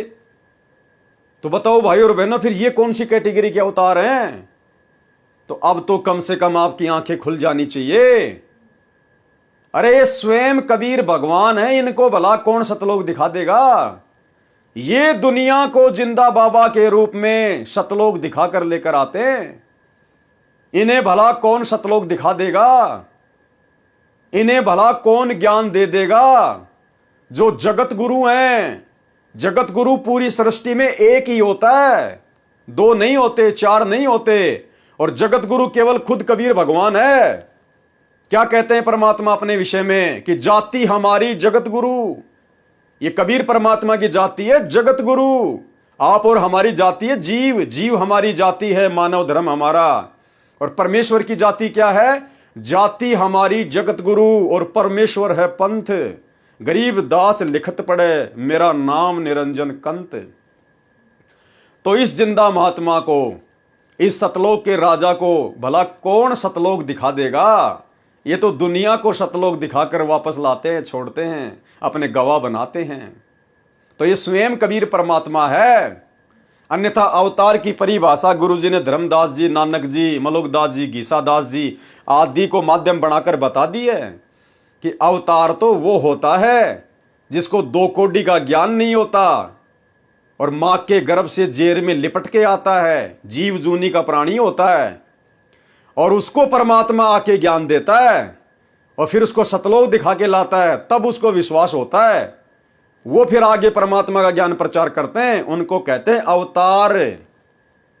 तो बताइए, इनको कब ज्ञान दिया कबीर परमात्मा ने? कबीर परमात्मा मिले 1997 में, जबकि संत रामपाल जी तो वही ज्ञान जो उन अवतारों को भी नहीं था। नानक जी को भी वो ज्ञान नहीं था, धर्मदास जी को भी वो ज्ञान नहीं था, मलुकदास, दादू जी, इन सबको वो ज्ञान नहीं था। जो ज्ञान संत रामपाल जी को कबीर परमात्मा मिले उससे 4 साल पहले से दुनिया को दे रहे हैं। तो कहां से ज्ञान आ गया इनके पास भाई? क्योंकि ये खुद कबीर भगवान है, खुद कबीर परमात्मा है। तो भाई और बहनों, आप और हमने हर प्रकार से, हर पहलू पर गहनता से चिंतन मनन करना है। ये परमात्मा ने गहरे गहरे संकेत, ये इशारे इन पुस्तकों में, अपने सत्संगों में छुपाए हुए हैं, और इसीलिए परमात्मा ने अपने उन छुपे हुए गहरे गहरे रहस्यों को उजागर करवाने के लिए साध संगतियां शुरू करवाई है। और सतगुरु रामपाल जी भगवान की विशेष प्रेरणा के बिना, उनकी विशेष रजा के बिना इन पुस्तकों में से इन संकेतों को कोई निकाल नहीं सकता। जिस प्रकार गुरुदेव कहते हैं ना कि गीता, वेद, कुरान, पुराण, बाइबल, इनमें से परमात्मा की विशेष रजा के बिना कोई रहस्यों को निकाल नहीं सकता। तो अपने आप को छुपाते हुए स्वयं सतगुरु रामपाल जी भगवान ने उन शास्त्रों का रहस्य निकाल के दिया। ठीक इसी प्रकार सतगुरु रामपाल जी की पुस्तकों में, सत्संगों में जो गूढ़ गूढ़ रहस्य हैं, उनकी विशेष रजा के बिना कोई भगत निकाल नहीं सकता। हम भाई बहन इन पुस्तकों को ना जाने कब से पढ़ते आ रहे हैं। आज परमात्मा ने दया बख्शी है अपना आशीर्वाद देकर, जो हम इन गूढ़ रहस्यों को निकाल पा रहे हैं, समझ पा रहे हैं। तो क्या कहा परमात्मा ने? आदरणीय गीसादास साहिब जी, गांव खेकड़ा, जिला मेरठ, उत्तर प्रदेश वाले, ये उपरोक्त सर्व अवतार परम अक्षर ब्रह्म सत्य पुरुष के थे। अपना कार्य करके चले गए, अधर्म का नाश किया, जिस कारण से जनता में बहुत समय तक बुराई नहीं समाई। वर्तमान में संतों की कमी नहीं, परंतु शांति का नाम नहीं। कारण यह है कि इन संतों की साधना शास्त्रों के विरुद्ध है, जिस कारण से समाज में अधर्म बढ़ता जा रहा है। इन पंथों और संतों को सैकड़ों वर्ष हो गए ज्ञान प्रचार करते हुए, परंतु अधर्म बढ़ता ही जा रहा है। अब आगे देखिए भाइयों और बहनों, सत्य पुरुष का वर्तमान अवतार। सत्य पुरुष कौन? कबीर परमात्मा। वर्तमान में कबीर परमात्मा का अवतार कौन है, कहां है, कैसा है? वर्तमान यानी वर्तमान पिछली पीढ़ी का समय, जो हम बात कर रहे हैं वर्तमान में, लाइव आ रहे हैं, वीडियो देख रहे हैं, इस समय की बात हो रही है। सत्य पुरुष का वर्तमान अवतार। अवतार की परिभाषा आपने ऊपर देख ली है, पढ़ ली है कि अवतार कौन होते हैं, कैसे होते हैं और अवतार कैसे बनते हैं। जो सत्य साधना तथा तत्व ज्ञान का प्रचार परमेश्वर के पूर्वोक्त परमेश्वर के अवतार संत किया करते थे, जैसे धर्मदास जी, नानक जी, दादू जी, घीसा जी, जिससे आपसी प्रेम था, एक दूसरे के दुख में दुखी होते थे, असहाय व्यक्ति की मदद करते थे, वही शास्त्र विधि अनुसार साधना तथा वही आध्यात्मिक यथार्थ ज्ञान संत रामपाल दास जी महाराज को परमेश्वर कबीर साहिब जी ने प्रदान किया। लेखक क्या कह रहा है? डॉक्टर सूरज पाल सरदार MA PhD, धरती पर अवतार पुस्तक का लेखक, फिर अपनी अज्ञानता को झोंक दिया और संत रामपाल जी को फिर से क्या साबित कर दिया? कबीर जी का भेजा गया अवतार। ध्यान से पढ़िए, वही शास्त्र विधि अनुसार साधना तथा वही आध्यात्मिक यथार्थ ज्ञान संत रामपाल दास जी महाराज को परमेश्वर कबीर साहिब जी ने प्रदान किया है। कब किया? मार्च 1997 को फाल्गुन मास की शुक्ल प्रथमा को दिन के 10 बजे जिंदा महात्मा के रूप में सतलोक से आकर संत रामपाल दास जी महाराज को सतनाम तथा सारनाम दान करने का आदेश देकर अंतर्ध्यान हो गए। अब भाई और बहनों, लेखक समझ नहीं पाया पूरे मैटर को, ये समझ नहीं पाया। पहले तो परमात्मा ने इसी के हाथों से अवतार की परिभाषा लिखवा दी जो सत्य है। आगे चल के इसने संत रामपाल जी को कबीर जी का अवतार लिख दिया, घोषित कर दिया, लेकिन अवतार की परिभाषा भूल गए कि अवतार की परिभाषा मैंने क्या लिखी थी। अब ये वीडियो तो हमने देख लिया कि मार्च 1997 में दिन के 10 बजे जिंदा महात्मा के रूप में सतलोक से आकर संत रामपाल दास जी महाराज को सतनाम तथा सारनाम दान करने का आदेश देकर अंतर्ध्यान हो गए। अगर 1997 में ही कबीर जी ने संत रामपाल जी को सतनाम मंत्र देने का आदेश देकर यदि अंतर्ध्यान हुए, तो संत रामपाल जी तो भाई 1997 से पहले हजारों आत्माओं को सतनाम मंत्र दे चुके थे। अरे 1994 से नाम दीक्षा दे रहे हैं संत रामपाल जी, और हजारों को संत रामपाल जी ने सतनाम की दीक्षा दे दी थी। आप लोगों के अनुसार कबीर परमात्मा के मार्च 1997 में मिलने से पहले। तो बताओ, आप लिख रहे हो कि आदेश तो हुआ सतनाम देने का 1997 में, तो क्या संत रामपाल जी मनमुखी रूप से ही 1994 से नाम दीक्षा दे रहे थे, सतनाम दे रहे थे? भाई और बहनों, यही गूढ़ ज्ञान है, यही संकेत हैं, और जानबूझकर परमात्मा ने ये संकेत छोड़े हैं, वरना आज आप और हम उनको पहचान नहीं पाते कि ये खुद ही कबीर भगवान है। अगर मार्च 1997 में संत रामपाल जी को सतनाम देने का आदेश हुआ है, तो 1994 से 97 के बीच में हजारों को संत रामपाल जी ने सतनाम की दीक्षा दी है। आज भी जिंदा हैं वो। वो भगत आज भी जिंदा हैं जिन्होंने मार्च 1997 से पहले सतनाम की दीक्षा ली है। तो बताइए फिर संत रामपाल जी को 97 से पहले किसने आदेश दिया? क्योंकि ये खुद ही कबीर भगवान है, खुद ही कबीर परमात्मा है। भाई और बहनों, यही संकेत है, हमने इसी से समझना पड़ेगा। और मार्च 1997 में कोई कबीर जी सतलोक से आके संत रामपाल जी को नहीं मिले थे। अगर है कोई प्रूफ, है कोई एफिडेविट तो बता दीजिए। अरे संत रामपाल जी तो बिना सबूत के कोई बात करते ही नहीं है, उनकी खासियत है। अगर मार्च 1997 में उनको सतलोक से आकर कबीर भगवान मिले थे तो कोई प्रमाण है इसका, कोई सबूत है इसका? अरे खुद कबीर भगवान किसको मिलेगा? और खुद को चाहे 72 बार मिले, उनकी मौज उनकी मर्जी। जैसे काशी के भंडारे में खुद ही केशव बंजारा बन के आ गया, दूसरा रूप बना के आ गया परमात्मा, तो इसी प्रकार इनकी मौज परमात्मा की। ये तो खुद ही कबीर परमात्मा है, इनको भला दूसरा परमात्मा कौन आके मिलेगा? क्या दो दो परमात्मा होते हैं सृष्टि में? तो ये सारे संकेत हैं भाई और बहनों, संकेत। गुरुदेव अपने आप को छुपाते हुए, अपना ज्ञान प्रचार करने के लिए, अपने आप को परमात्मा से भिन्न दर्शाते हुए इस प्रकार की बातें लिख रहे हैं। लेकिन हमने उनके तत्व ज्ञान को आधार बनाकर अपने परमेश्वर की, अपने गुरुदेव भगवान की वास्तविक स्थिति को पहचानना पड़ेगा। दिन के 10 बजे जिंदा महात्मा के रूप में सतलोक से आकर संत रामपाल दास जी महाराज को सतनाम तथा सारनाम दान करने का आदेश देकर अंतर ध्यान हो गए। अब भाई और बहनों, दास ने पहले भी कहा था कि जब तक कोई भगत अपने गुरुजी के आशीर्वाद से अपने गुरुजी की ही वास्तविक स्थिति से परिचित नहीं होगा, जब तक उस भगत का ये कंसेप्ट क्लियर नहीं होगा कि उसके गुरुजी कबीर जी है या कबीर जी के द्वारा भेजे गए कोई संत हैं, तब तक वो भगत गलतियां ही गलतियां करेगा।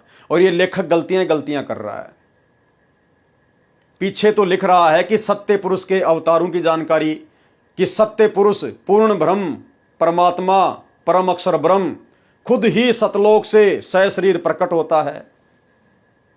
और यहां लिख रहा है कि संत रामपाल जी को कबीर जी ने भेजा था, उनको आके ज्ञान दिया था। और आगे इसी लेखक के हाथों से आपको लिखा हुआ दिखाएंगे कि संत रामपाल जी के रूप में कबीर जी खुद ही धरती पे प्रकट हैं। इस भाई का कोई सिर पैर ही नहीं है, सिर पैर ही। लेकिन हमने अपनी मतलब की चीजें निकाल लेनी है। परमात्मा ने उस भाई को निमित्त बना के या जैसे भी अपनी वास्तविक स्थिति के बारे में सच्चाई लिखवा दी। अब जो हमारे मतलब की चीज है, जो हमारे विश्वास को बढ़ाएगी, उसको हम पकड़ लेंगे। और बाकी चीजें जो हमारे गुरुजी को परमात्मा साबित ना करे, वो लेखक की अपनी छोटी सोच है, उनको हम छोड़ देंगे। संत रामपाल दास जी महाराज भी परमेश्वर परम अक्षर ब्रह्म के उन अवतारों में से एक है जो आध्यात्मिक ज्ञान के द्वारा अधर्म का नाश करते हैं। यानी यहां तो लेखक ने संत रामपाल जी को कबीर जी से भिन्न साबित कर दिया। क्या कह रहे हैं? संत रामपाल दास जी भी परमेश्वर परम अक्षर ब्रह्म के उन अवतारों में से एक हैं। यानी जैसे धर्मदास जी थे, मलुक दास जी थे, गीसा दास जी थे, यानी उन अवतारों की तरह एक अवतार है, एक जीव है। उन अवतारों में से एक हैं जो आध्यात्मिक ज्ञान के द्वारा अधर्म का नाश करते हैं। अब विश्व में शांति होगी, सर्वधर्म तथा पंथों के व्यक्ति एक होकर आपस में प्रेम से रहेंगे। पहले तुम तो रहना सीख लो आपस में प्यार प्रेम से। सत्सेवकों को लठ मारते हो, गालियां निकालते हो, मुकदमे करते हो, दुनिया को शिक्षा दे रहे हो। सर्वधर्म तथा पंथों के व्यक्ति एक होकर आपस में प्रेम से रहा रहेंगे। लेकिन कब? जब अपने गुरुदेव की वास्तविक स्थिति से परिचित हो जाएंगे, साध संगतियों के माध्यम से। राजनेता निरभिमानी, न्यायकारी तथा परमात्मा से डरकर कार्य करने वाले होंगे, क्योंकि आने वाले समय में राजनेता भी संत रामपाल जी के भगत होंगे। इसलिए उनमें कोई अभिमान नहीं होगा, न्यायकारी होंगे तथा अपने गुरुदेव सतगुरु रामपाल जी परमात्मा से डरकर कार्य करने वाले होंगे। जनता के सेवक बनकर निष्पक्ष कार्य किया करेंगे। धरती पर पुनः सतयुग जैसी स्थिति होगी। वर्तमान में धरती पर वह अवतार संत रामपाल दास जी हैं। अब घर घर में परमेश्वर के ज्ञान की चर्चा होगी। तुम लोग कहां ज्ञान की चर्चा करने दे रहे हो? हम साथ संगत वाले भाई बहन साथ संगतियां रखवाते हैं, मालिक की चर्चा करते हैं, तुम लोग लड़ाई करते हो, झगड़ा करते हो और बात कर रहे हो घर घर में ज्ञान प्रचार की। तो होगी चर्चा घर घर में, लेकिन कब? जब सारी संगत साथ संगतियों से जुड़ जाएगी, अपने गुरुजी के बारे में जान जाएगी, जब मैनेजमेंट की कुसंगति से बाहर निकल जाएगी, उसके बाद। जहां गांव व शहरों में तथा पार्कों में बैठकर ताश खेलते हैं। तुम कह ही नहीं सकते ये बात यहां पर, तुम लोगों को उलाना दे ही नहीं सकते। लेखक जो बात लिख रहा है ना कि पार्कों में बैठ के लोग ताश खेलते हैं, तो तुम क्या कर रहे हो? तुम लोगों को स्टेडियम बना बना के दे रहे हो। अरे तुम लोगों को स्टेडियम बना बना के दे रहे हो बैडमिंटन खेलने के लिए। तुम लोग धनाना गांव वालों को कबड्डी खेलने के लिए 31 हजार रुपए दे रहे हो। तो तुम यहां बात लिख ही नहीं सकते कि लोग पार्कों में बैठ के ताश खेल के जो अपना समय बर्बाद करते हैं। तुम क्या कर रहे हो फिर? ये होती हैं दोगली बातें भाई और बहनों। जहां गांव व शहरों में तथा पार्कों में बैठकर ताश खेलते हैं, कोई राजनीति की बातें करता है, देखा? और ये खुद क्या कर रहे हैं भाई और बहनों? ये खुद क्या कर रहे हैं? 2019 में कांग्रेस के चमचे बन गए सतलोक आश्रम वाले, और 2024 वर्तमान में बीजेपी के चमचे बन के घूम रहे हैं और लोगों को शिक्षा दे रहे हैं कि जहां लोग राजनीति की बातें करके अपना समय बर्बाद करते हैं, तो तुम क्या कर रहे हो फिर वर्तमान में राजनीतियां करके? कोई अपने पुत्रों तथा पुत्र वधुओं की अच्छे या निकम्मे होने की चर्चा करते हैं, वहां परमेश्वर की महिमा की चर्चा होगी तथा ज्ञान गंगा पुस्तक में लिखे ज्ञान पर विचार हुआ करेगा। करेंगे विचार सात संगति से जुड़ने के बाद। परमात्मा की महिमा करने मात्र से जीव पुण्य का भागी बनता है। फिर आप हम लोगों को महिमा करने से क्यों रोकते हो भाई? लेखक लिख रहा है, सतलोक आश्रम वाले लिख रहे हैं कि परमात्मा की महिमा करने मात्र से जीव पुण्य का भागी बनता है। अरे हम तो वही कर रहे हैं, अपने गुरुदेव भगवान की चर्चा ही करते हैं सात संगतियों में, उनको भोग लगाते हैं, ज्ञान चर्चा करते हैं, उनके शब्द गाते हैं। फिर तुम क्यों पुलिस वालों को बीच में डाल के उनको शराब पिला के पैसे दे के हम भक्तों की पिटाई करवाते हो? क्यों तुम लोग सात संगति में आके विघन डालते हो? दोगली बातें भाई और बहनों, दोगली बातें। महिमा से तो पुण्य मिलता है, इसीलिए तो परमात्मा ने प्रेरणा करके सात संगतियां शुरू करवाई। अन्यथा कौन परमात्मा की महिमा कर रहा था? कोई भी नहीं कर रहा था, क्योंकि महिमा तो उस समय शुरू होगी जब हम अपने परमात्मा को पहचानेंगे। अभी तक तो कोई सात संगति के अभाव में अपने गुरुजी को पहचान ही नहीं रहा। केवल सात संगति वाले भाई बहनों ने अपने गुरुजी को पहचाना है कि हमारे गुरुजी मां के गर्भ से जन्म लेके नहीं आए, ये स्वयं स्वयंभू परमात्मा है, कबीर परमेश्वर हैं, सहशरीर प्रकट हैं। उसके बाद में महिमा का लाभ मिलेगा भाई। परमात्मा की महिमा करने मात्र से भी जीव पुण्य का भागी बनता है।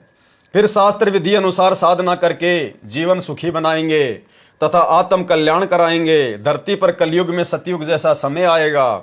मेरा यानी लेखक का डॉक्टर सरदार सूरजपाल सिंह MA PhD का कल्याण भी वहीं से हुआ है। संपूर्ण विश्व में एकमात्र आध्यात्मिक ज्ञान प्राप्ति स्थान है। लेखक कह रहा है कि मेरा भी वहीं से कल्याण हुआ है। अब आप सोच लेना लेखक का कहां तक का कल्याण हुआ होगा अगर जिंदा होगा तो। अगर शरीर छोड़ गया होगा तो दोबारा से जन्म लेना पड़ेगा, और अगर जिंदा है तो भाई सात संगति से जुड़ना पड़ेगा, तभी कल्याण संभव है। आगे चलिए भाई और बहनों, हमारे गुरुदेव भगवान कौन है, इनकी स्थिति को और अच्छे से जानने के लिए इसी पुस्तक के पेज नंबर 13 पे हम चलेंगे, जिसमें भाई बाले वाली जन्म साखी से प्रमाण है। भाई बाले वाली जन्म साखी में प्रमाण, एक महापुरुष के विषय में भाई बाले वाली जन्म साखी में प्रहलाद भगत की भविष्यवाणी। भाई बाले वाली जन्म साखी में प्रमाण, संत रामपाल दास जी महाराज धरती पर अवतार हैं। भाई बाले वाली जन्म साखी में लिखा गया विवरण स्पष्ट करता है कि संत रामपाल दास जी महाराज जी वह अवतार है जिन्हें परमेश्वर कबीर जी तथा संत नानक जी के पश्चात पंजाब की धरती पर अवतरित होना था। संत रामपाल दास जी महाराज 8 सितंबर 1951 को गांव धनाना, जिला सोनीपत, हरियाणा प्रांत, उस समय पंजाब प्रांत, भारत की पवित्र धरती पर श्री नंदराम जाट के घर जाट वर्ण में, और क्या कह रहा आगे, श्रीमती इंद्रो देवी की कोख से जन्मे हैं। गुड़ गोबर एक कर दिया सारा का सारा, अपने गुरुजी को 2 कोड़ी का मानुष साबित कर दिया। इंद्रो माई की कोख से, कोख यानी पेट से जन्म लेके 9 महीने का वो नरक भोग के फिर संत रामपाल जी बाहर आए। अरे भाई, जो खुद मां के पेट में 9 महीने नरक भोग के बाहर आया है, वो कैसे हम जीवों का आत्म कल्याण कर देगा, कैसे हमारा उद्धार कर देगा? उसका तो उस मां के साथ में ऋण संबंध है। तो क्या लिख रहा है भाई, कोख से जन्म लेके आया है, श्रीमती इंद्रो देवी की कोख से जन्मे हैं। और आगे क्या लिखेगा देखना आप, आगे संत रामपाल जी को खुद ही कबीर घोषित करेगा कि संत रामपाल जी ही कबीर जी हैं और सशरीर आए हैं। अगर संत रामपाल जी ही कबीर जी हैं और सशरीर धरती पर आए हैं तो फिर मां की कोख से कौन आया भाई? तो भाई और बहनों, जब तक भगत अपने गुरु जी की वास्तविक परमात्मा वाली स्थिति से परिचित नहीं होगा वो उवा बाई बकेगा, उवा बाई। इसीलिए परमात्मा ने दास की ड्यूटी लगाई है ताकि इन पुस्तकों में से निष्कर्ष निकाल के और भाई बहनों तक पहुंचाया जा सके वीडियो के माध्यम से। इस विषय में जन्म साखी भाई बाले वाली हिंदी वाली में, जिसके प्रकाशक हैं भाई जवार सिंह कृपाल सिंह एंड कंपनी, पुस्तकों वाले बाजार माई सेवा अमृतसर पंजाब, तथा पंजाबी गली के प्रकाशक हैं भाई जवार सिंह कृपाल सिंह, पुस्तक वाले गली नंबर 8 बाग रामानंद अमृतसर पंजाब। इसमें लिखा है, अमर लेख इस प्रकार है। एक समय भाई बाला तथा मर्दाना को साथ लेकर सतगुरु नानक जी भगत प्रहलाद जी के लोक में गए, जो पृथ्वी से कई लाख कोस दूर अंतरिक्ष में है। प्रहलाद ने कहा, हे नानक जी, आपको परमात्मा ने दिव्य दृष्टि दी तथा कलयुग में बड़ा भगत बनाया है। आपका कलयुग में बहुत प्रताप होगा। कौन कह रहा है? भगत प्रहलाद जी कह रहे हैं। जब नानक जी अपने 2 शिष्यों बाला और मर्दाना को भगत प्रहलाद के लोक में लेके गए ऊपर अंतरिक्ष में, यहां से लाखों कोस दूर, तो भगत प्रहलाद जी ने उनका आदर सत्कार किया और क्या कहा? प्रहलाद ने कहा, हे नानक जी, आपको परमात्मा ने दिव्य दृष्टि दी है तथा कलयुग में बड़ा भगत बनाया है। आपका कलयुग में बहुत प्रताप होगा। यहां पर प्रहलाद के लोक में पहले कबीर जी आए थे। प्रहलाद ने क्या कहा कि आपसे पहले मेरे लोक में कौन आए थे? कबीर जी आए थे, या आज आप आए हो। एक और आएगा जो आप दोनों जैसा ही महापुरुष होगा, यानी कबीर जी जैसा ही महापुरुष होगा। तो कबीर जी जैसा महापुरुष कोई दूसरा है क्या पूरी सृष्टि में? भाई नानक जी के रूप में जब परमात्मा नानक जी को जिंदा महात्मा के रूप में बेई नदी से सतलोक लेकर गए तो वापस उनकी आत्मा को नीचे नहीं छोड़ा। उनकी आत्मा को तो परमात्मा ने मिनी सतलोक में बैठा दिया, क्योंकि अच्छी आत्मा थी नानक जी। वर्तमान में उनको जन्म देंगे या दे दिया होगा।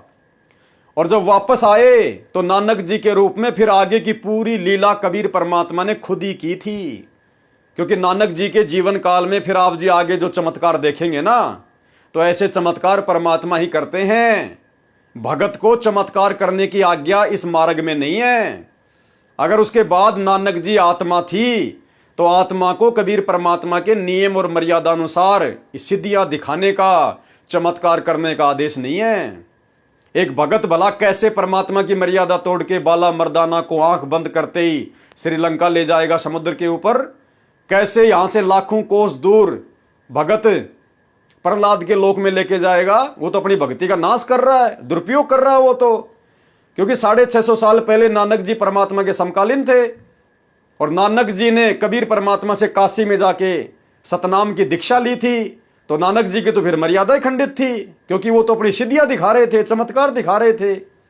तो जब बेई नदी से परमात्मा नानक जी की आत्मा को सतलोक लेकर गए, उनके शरीर से निकाल के, तो जब वापस आए तो वो नानक जी नहीं थे, कबीर परमात्मा ने ही फिर नानक जी का रोल किया पूरा का पूरा। इसलिए यहां पर जो प्रहलाद जी है वो कह रहे हैं कि पहले यहां कबीर जी आए थे या आज आप आए हो। एक और आएगा जो आप दोनों जैसा ही महापुरुष होगा। आप दोनों जैसा ही महापुरुष होगा। तो कबीर के समकक्ष कोई महापुरुष है क्या सृष्टि में? कोई नहीं है ना। और नानक जी की भूमिका भी कबीर जी ने की। तो आप दोनों जैसा ही महापुरुष होगा। किसके विषय में कहा जा रहा है? सतगुरु रामपाल जी के विषय में। तो कौन हुए सतगुरु रामपाल जी? खुद ही कबीर परमात्मा, खुद ही वो महापुरुष। एक और आएगा जो आप दोनों जैसा ही महापुरुष होगा। इन तीनों के अतिरिक्त यहां मेरे लोक में कोई नहीं आ सकता। अब भाइयों और बहनों, अगर बात कही गई है तो सत्य है, झूठ हो नहीं सकती। अब सतगुरु रामपाल जी प्रहलाद के लोक में जाएंगे, क्योंकि क्या कह रहे हैं यहां प्रहलाद जी कि एक और होगा जो आप दोनों जैसा ही महापुरुष होगा। और वो भी मेरे लोक में आएगा।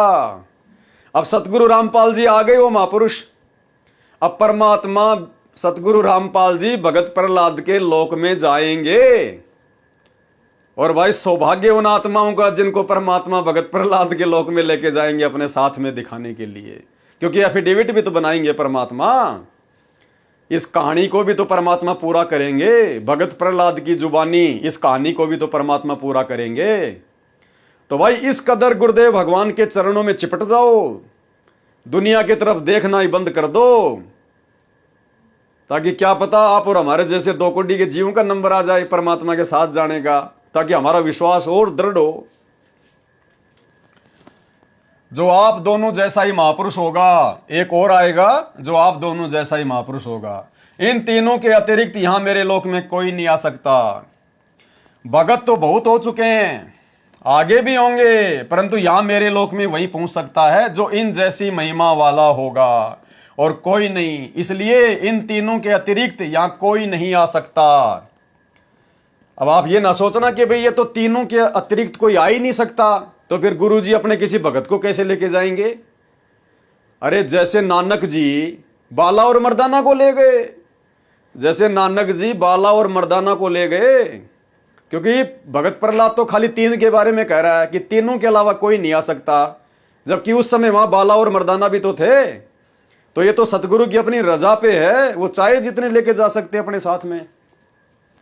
परंतु यहां मेरे लोक में वही पहुंच सकता है जो इन जैसी महिमा वाला होगा।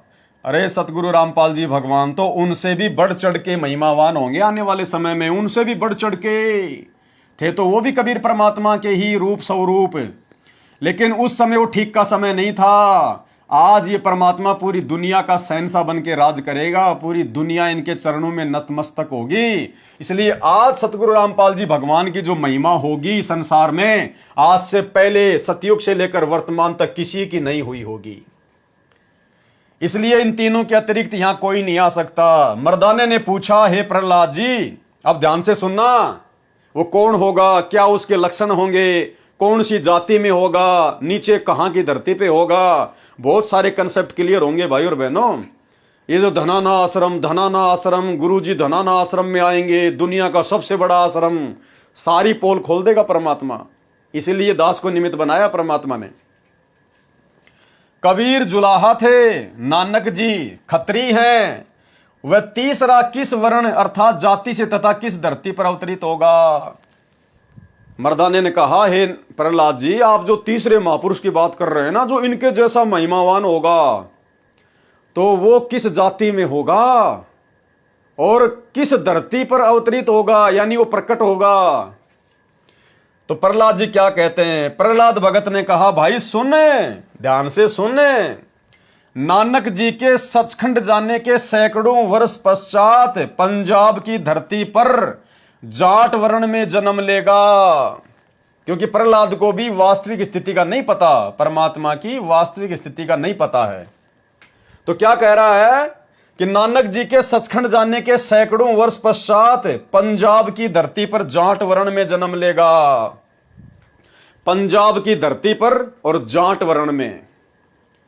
अब भाई जिस समय सतगुरु रामपाल जी भगवान दिल्ली मंडल में आए, गरीबदास जी ने पहले कह दिया था 350 साल पहले कि मुझे जो सतगुरु जिंदा महात्मा के रूप में आके मिले हैं कबीर जी सतलोक से, आगे क्या होगा? सतगुरु दिल्ली मंडल आईसी, सूती धरनी सूम जगाईसी। कि मेरा सतगुरु वो कबीर जिंदा महात्मा आगे चलकर दिल्ली मंडल में आएगा। सतगुरु दिल्ली मंडल आईसी। और कब आए गुरुदेव भगवान? 8 सितंबर 1951 को प्रकट हुए।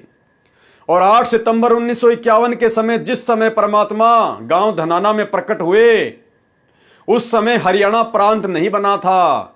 ये हरियाणा प्रांत पूरा ये पंजाब की धरती थी, पूरी पंजाब की धरती।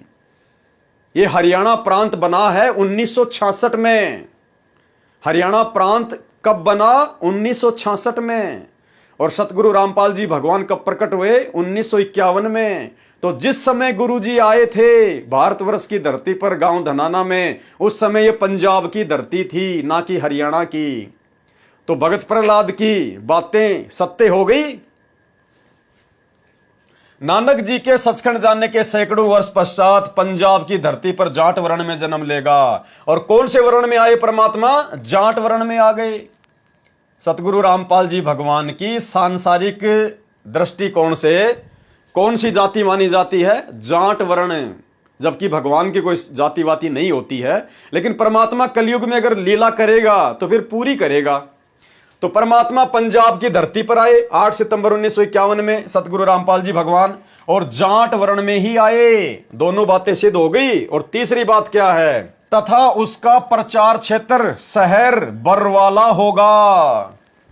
यहां पर गलती से लेखक ने लिख रखा था बटाला, जो कि मिसप्रिंट हो गया था। परमात्मा ने इसको शुद्ध कर दिया।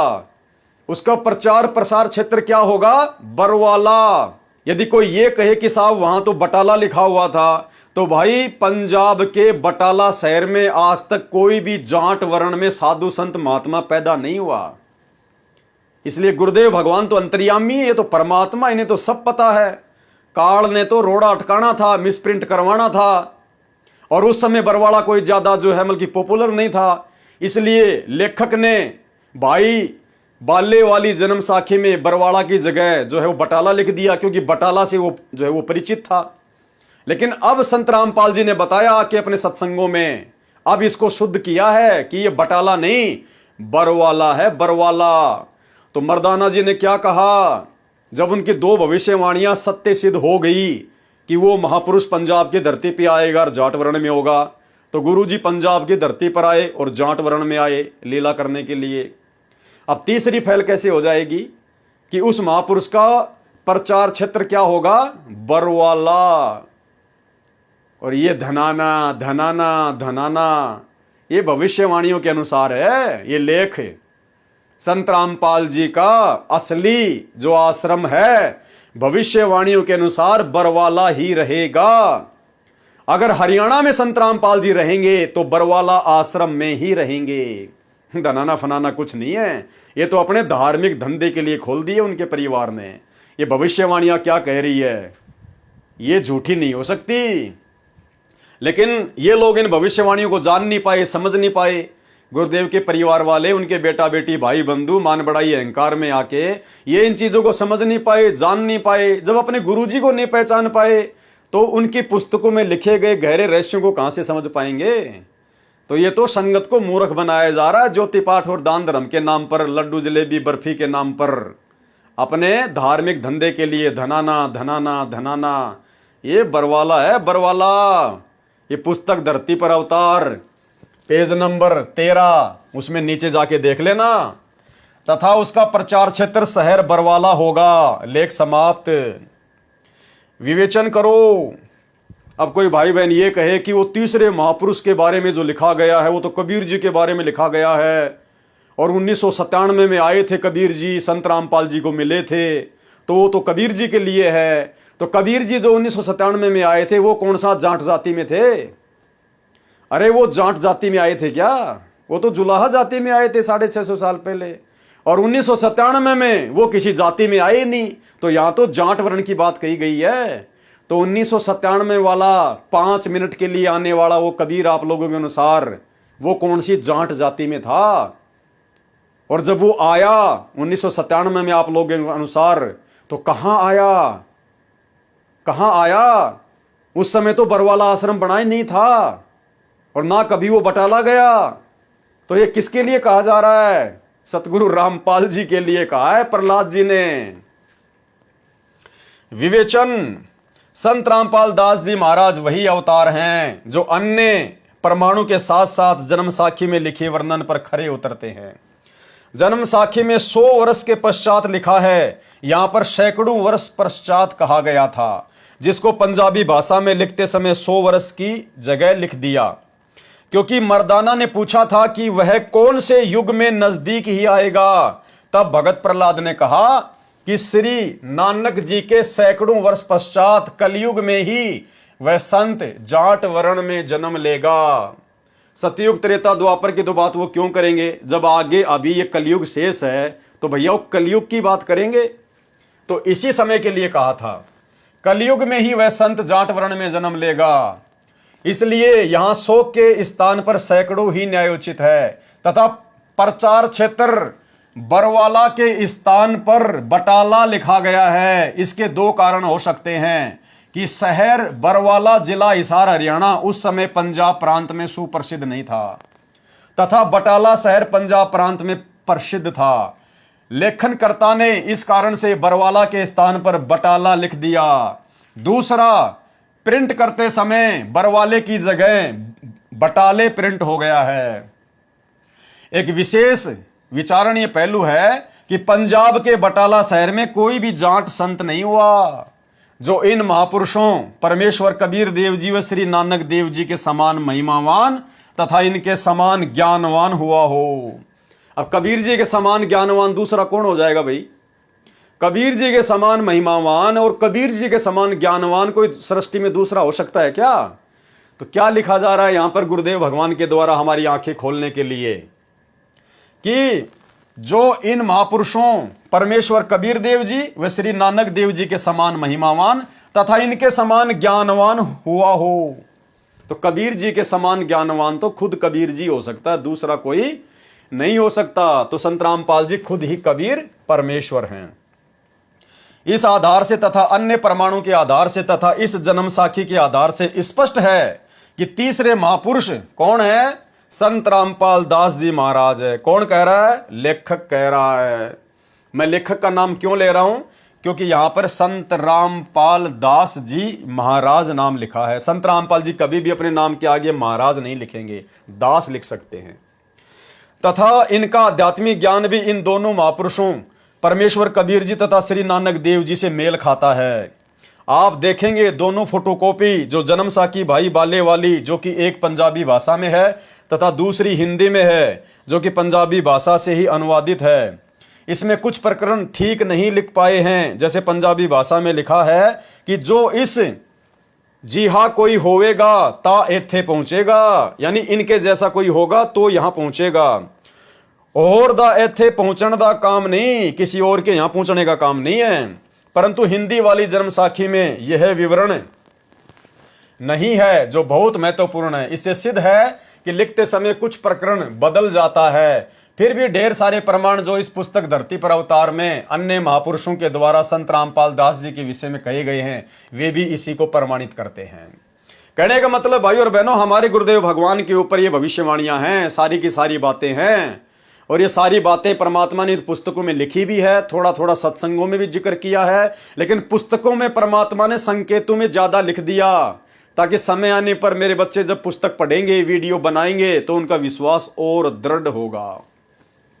विशेष यदि कोई ये कहे कि जन्म साखी में लिखी व्याख्या संत गरीबदास जी गांव छुड़ानी वाले के लिए है क्योंकि वे भी जाट जाति से थे तथा छुड़ानी गांव भी पहले पंजाब प्रांत के अंतर्गत आता था, यह भी उचित नहीं लगती है।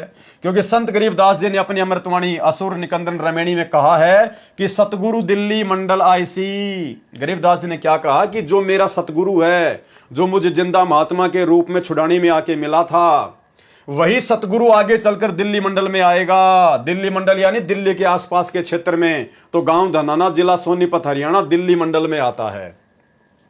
सतगुरु दिल्ली मंडल आईसी सूती धरणी सूम जगाईसी। भावार्थ है कि संत गरीबदास जी के सतगुरु कौन?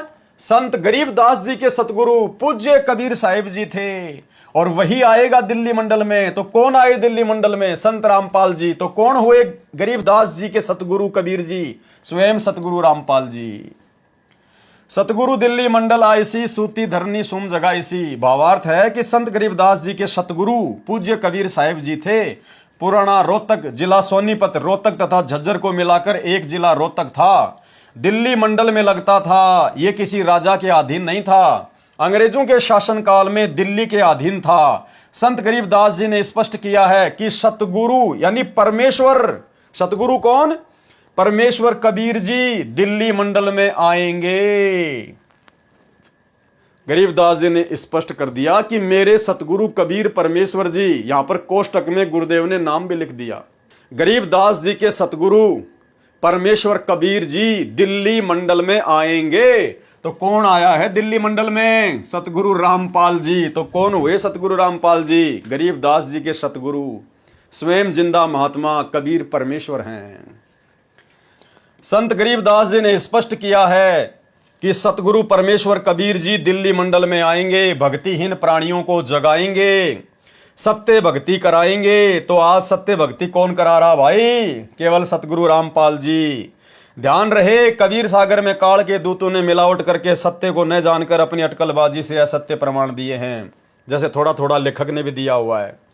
उसका नाश करने के लिए परमेश्वर कबीर जी ने अपने अंश अवतार संत गरीबदास जी द्वारा यथार्थ ज्ञान करवाया है, जो संत गरीबदास जी की अमृतवाणी रूप में है। अब देखो यहां पर क्या लिख दिया लेखक ने कि जो गरीबदास जी थे वो कबीर जी के अंश अवतार थे। अरे अंश अवतार तो ये काल भेजता है, आप जी खुद अपने हाथों से लिख रहे हो भाई। डॉक्टर सरदार सूरजपाल सिंह MA PhD, आपने पहले खुद लिखा कि अंश अवतार तो काल भेजता है, और यहां आप कह रहे हो कि कबीर जी ने गरीबदास जी को अपने अंश अवतार के रूप में भेजा। अरे गरीबदास जी के रूप में खुद ही कबीर परमात्मा थे, डबल रोल कर रहे थे भाई। आप जो भक्ति बोध पुस्तक से आरती करते हो, कभी करते हो क्या हाथ में लेकर भक्ति बोध? उसमें देखना शुरू में हमारी जो गुरु प्रणाली है उसमें केवल 3 महापुरुषों के नाम के आगे बंदी छोड़ लगता है। शुरू में बंदी छोड़ कबीर साहिब की जय, बंदी छोड़ गरीबदास जी महाराज की जय, और सबसे लास्ट में हम जयकारा लगाते हैं, बंदी छोड़ सतगुरु रामपाल जी भगवान की जय। तो बंदी छोड़ केवल 3 ही महापुरुषों के नाम के आगे लगता है। तो बंदी छोड़ कौन होता है? कबीर जी। तो गरीबदास जी खुद ही कबीर जी थे, बंदी छोड़ थे, और कबीर साहब खुद ही हैं बंदी छोड़, और संत रामपाल जी वर्तमान में खुद ही कबीर जी हैं, इसलिए हम इनको बंदी छोड़ कहते हैं। जो संत गरीबदास जी की अमृतवाणी रूप में है, इसी बात की पुष्टि कबीर सागर के संपादक कबीर पंथी श्री युगलानंद बिहारी जी की उस टिप्पणी से होती है जो उन्होंने अनुराग सागर तथा ज्ञान सागर की भूमिका में की है। कहा है कि कबीर पंथियों ने ही कबीर पंथ के ग्रंथों का नाश कर रखा है, अपने अपने मत अनुसार फेर बदल करके अपने मत को जोड़ा है। मेरे पास अनुराग सागर तथा ज्ञान सागर की कई प्रतियां रखी हैं, जिनमें से एक दूसरे से मेल नहीं खा रही हैं। अब मेल तो सतगुरु रामपाल जी भगवान जी खिला देंगे। संत रामपाल दास जी महाराज का जन्म, अब देखो इतना सब कुछ क्लियर हो गया, उसके बाद भी लेखक क्या लिख रहा है? संत रामपाल जी महाराज जी का जन्म।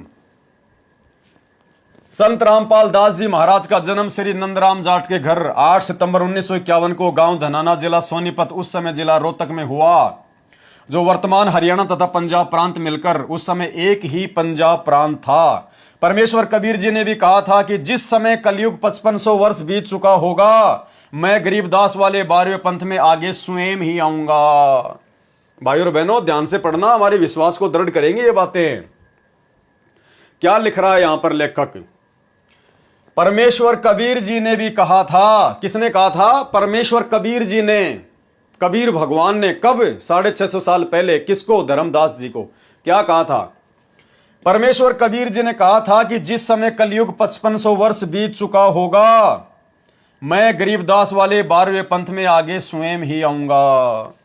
कबीर जी कह रहे हैं कि गरीबदास वाले पंथ में आगे चलकर मैं कबीर स्वयं आऊंगा। तो कबीर जी की वाणी कभी झूठी हो सकती है क्या? क्या कबीर भगवान कभी झूठा आश्वासन दे सकता है क्या? संत वचन पलटे नहीं, चाहे पलट जाए ब्रह्मांड।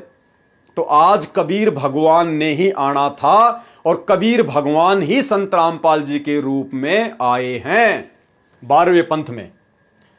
परमेश्वर कबीर जी ने कहा था कि जिस समय कलयुग 5500 वर्ष बीत चुका होगा, मैं गरीबदास वाले 12वें पंथ में आगे स्वयं आऊंगा। यानी कबीर जी ने यह पक्का आश्वासन दे दिया, ये वाणी में लिखा गया। अब यदि कबीर जी नहीं आते हैं स्वयं 13वें पंथ को चलाने के लिए, तो कबीर जी झूठे साबित हो जाते हैं, झूठे। और भाई झूठे भगवान की भक्ति धरती पर कौन करेगा? इसलिए कहते हैं संत वचन पलटे नहीं, चाहे पलट जाए ब्रह्मांड। परमेश्वर ने कहा था 12वें पंथ हम ही चलावें, सब पंथों को मिटा के एक पंथ चलावें। तो आज दुनिया के सभी पंथों को अपने तत्व ज्ञान से कौन समाप्त कर रहा है? सतगुरु रामपाल जी। तो कौन हुए सतगुरु रामपाल जी? खुद ही कबीर परमात्मा। मैं गरीबदास वाले 12वें पंथ में आगे स्वयं आऊंगा। संत गरीबदास जी द्वारा मेरी, किसकी? कबीर परमेश्वर की महिमा की वाणी प्रकट होगी, तथा गरीबदास वाले 12वें पंथ तक के साधक मुझे आधार बनाकर वाणी को समझने की कोशिश करेंगे, परंतु वाणी को ना समझकर सतनाम तथा सारनाम से वंचित रहने के कारण असंख्य जन्म तक सत्यलोक प्राप्ति नहीं कर पाएंगे। हमारे दादा गुरुजी जो कि 12वें पंथ में थे, एक परंपरा के तहत आ रहे थे। दादा गुरुजी के पास में सारनाम नहीं था, सतनाम नहीं था। दादा गुरुजी को सतनाम और सारनाम सतगुरु रामपाल जी, कबीर परमेश्वर जी ने दिया था। परंतु वाणी को ना समझकर सतनाम तथा सारनाम से वंचित रहने के कारण असंख्य जन्म तक सतलोक प्राप्ति नहीं कर पाएंगे। 12वें पंथ वाले सतनाम और सारनाम से अपरिचित रहेंगे। फिर क्या कह रहे हैं, उसी 12वें पंथ में, उसी गरीबदास वाले 12वें पंथ में, उसी 12वें पंथ गरीबदास जी वाले पंथ में मैं कौन, परमेश्वर कबीर जी ही स्वयं चलकर आऊंगा। तो कौन आए हैं 12वें पंथ में? 17 फरवरी 1988 को 12वें पंथ में लीलामय रूप से हमारे दादा गुरु जी को निमित्त बनाकर किसने नाम दीक्षा ली? सतगुरु रामपाल जी ने ली। 12वें पंथ में उस कबीर परमात्मा ने अपनी वाणी अनुसार 17 फरवरी 1988 को एंट्री की, आदरणीय रामदेवानंद जी को अपना मुंह बोला गुरु बनाकर। उसी 12वें पंथ गरीबदास जी वाले पंथ में मैं परमेश्वर कबीर जी ही स्वयं चलकर आऊंगा। संत रामपाल जी जोर देकर लिख रहे हैं, बार बार कोष्टक में कबीर परमेश्वर लिख रहे हैं ताकि हमें दृढ़ विश्वास हो सके। क्योंकि गुरुजी खुद नहीं कहेंगे कि मैं कबीर हूं, मैं कबीर हूं, मैं कबीर हूं, वरना फिर इतना ज्ञान देने का फायदा क्या अगर हम इतना भी नहीं समझेंगे तो बार बार कोष्टक में गुरुजी संकेत कर रहे हैं कि मैं का मतलब परमेश्वर कबीर जी ही स्वयं चलकर आऊंगा। तब संत गरीबदास जी द्वारा प्रकट की गई वाणी को मैं कबीर परमेश्वर प्रकट होकर समझाऊंगा, प्रकट होकर समझाऊंगा। लेखक की तरह मां के कोख से जन्म लेके नहीं समझाया जाएगा। कबीर परमात्मा प्रकट ही होते हैं, वो किसी मां के गर्भ से जन्म नहीं लेते। तो खुद कह रहे हैं कबीर परमात्मा कि गरीबदास जी के 12वें पंथ में आकर और गरीबदास जी के द्वारा लिखी गई वाणी को मैं कबीर परमेश्वर प्रकट होकर समझाऊंगा। तो भाई 1994 से गरीबदास जी के सदग्रंथ साहिब के ऊपर ही गुरुजी सत्संग कर रहे थे। सन 1994 से लेकर 2001 तक संत रामपाल जी ने गरीबदास जी की वाणियों पर ही खुलासा किया है पूरा। ये गीता, वेद, कुरान, पुराण, बाइबल तो 2000 के बाद में दिखाने शुरू किए। तो अपने वचन अनुसार, अपनी वाणी अनुसार कि गरीबदास जी की वाणियों को प्रकट होकर समझाऊंगा। तो 8 सितंबर 1951 को प्रकट हो गए और 1994 से वाणियों का खुलासा कर रहे हैं। अगर कोई कहे कि ये तो डाडी मूछ वाले कबीर जी के लिए बात हो रही है, तो भाई आप लोगों के अनुसार वो डाडी मूछ वाला कबीर तो 1997 में मिला था संत रामपाल जी को, और संत रामपाल जी 1994 से वाणियों का खुलासा कर रहे हैं। तो क्या वो वीडियो नहीं देखने चाहिए पुराने? क्योंकि उस समय तो संत रामपाल जी को आप लोगों के अनुसार कबीर जी मिले ही नहीं थे, तो संत रामपाल जी का तो ज्ञान योग खुला ही नहीं था। फिर संत रामपाल जी कैसे गरीबदास जी की वाणी को खुलासा कर सकते हैं भाई? तो मेरे भाई समझो इस बात को, ये कबीर परमात्मा खुद ही है संत रामपाल जी के रूप में, जो सन 1994 से गरीबदास जी की वाणियों का खुलासा कर रहे हैं। वो ग्रंथ, जिस ग्रंथ साहिब में दुनिया की सभी भाषाओं का समावेश है, दुनिया की सभी भाषाएं, अरे कौन खोल सकता है? वही खोल सकता है जिसने लिखी है, वही खोल सकता है जो खुद सृष्टि का मालिक है। इस दुनिया के किसी भी प्राणी को विश्व की सभी भाषाओं का ज्ञान नहीं हो सकता।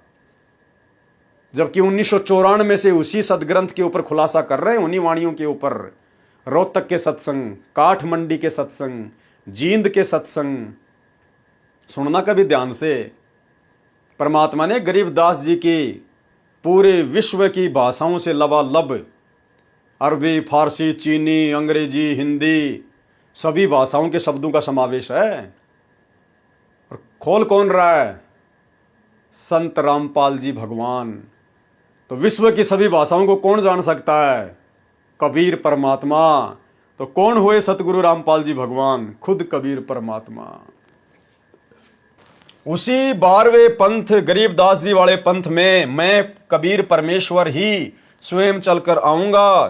तब संत गरीबदास जी द्वारा प्रकट की गई वाणी को मैं, बार बार कोष्टक में गुरुजी लिख रहे हैं, कबीर परमेश्वर प्रकट होकर समझाऊंगा। इंद्रोमाई की कोख से जन्म लेकर नहीं समझाऊंगा। कृपया प्रमाण के लिए देखें फोटोकॉपी जन्म साखी पंजाबी, गुरुमुखी पंजाबी भाषा वाली तथा हिंदी वाली दोनों में आप जी सहज में समझ सकते हो कि वास्तविकता क्या है। जन्म साखियों के प्रकाशक हैं भाई जवाहर सिंह कृपाल सिंह, अमृतसर, पंजाब। प्रश्न, अब किसी ने सवाल किया भक्तों से। एक संस्कृत के विद्वान शास्त्री ने कहा कि आपके गुरु संत रामपाल दास जी महाराज संस्कृत नहीं पढ़े हैं। आप कहते हो कि उन्होंने श्रीमद् भगवत गीता का यथार्थ अनुवाद करके भक्तों को बताते हैं, ये कभी नहीं हो सकता। उत्तर क्या दिया?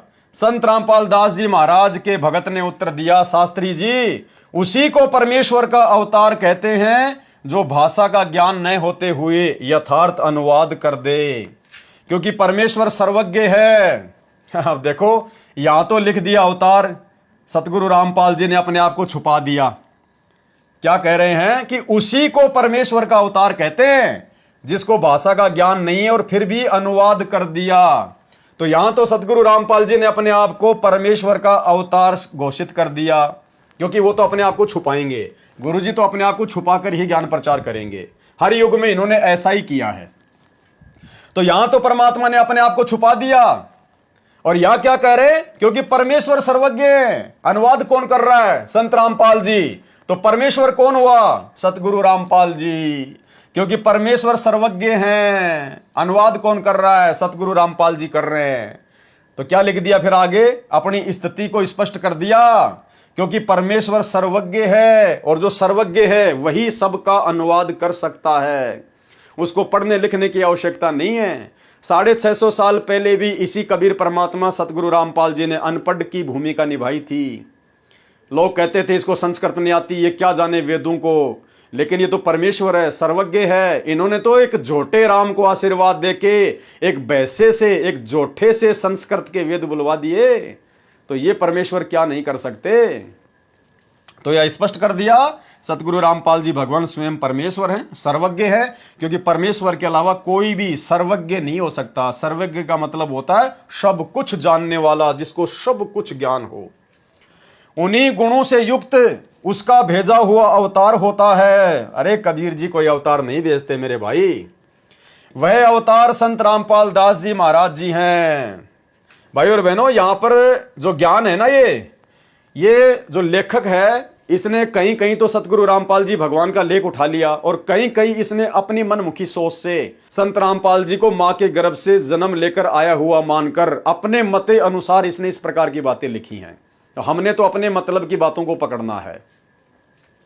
वह अवतार संत रामपाल दास जी महाराज है, और थोड़ी देर आगे दिखाएंगे आपको, थोड़ी देर बाद में आपको दिखाएंगे। लेखक खुद कह रहा है कि संत रामपाल जी खुद ही कबीर जी है, तो फिर अवतार कहां से आ गया भाई? वह अवतार संत रामपाल दास जी महाराज जी हैं।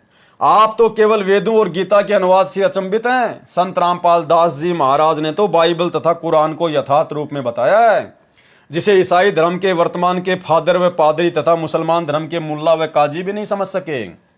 कृपया पढ़िए इसी पुस्तक के पेज नंबर 80 और 88 पर।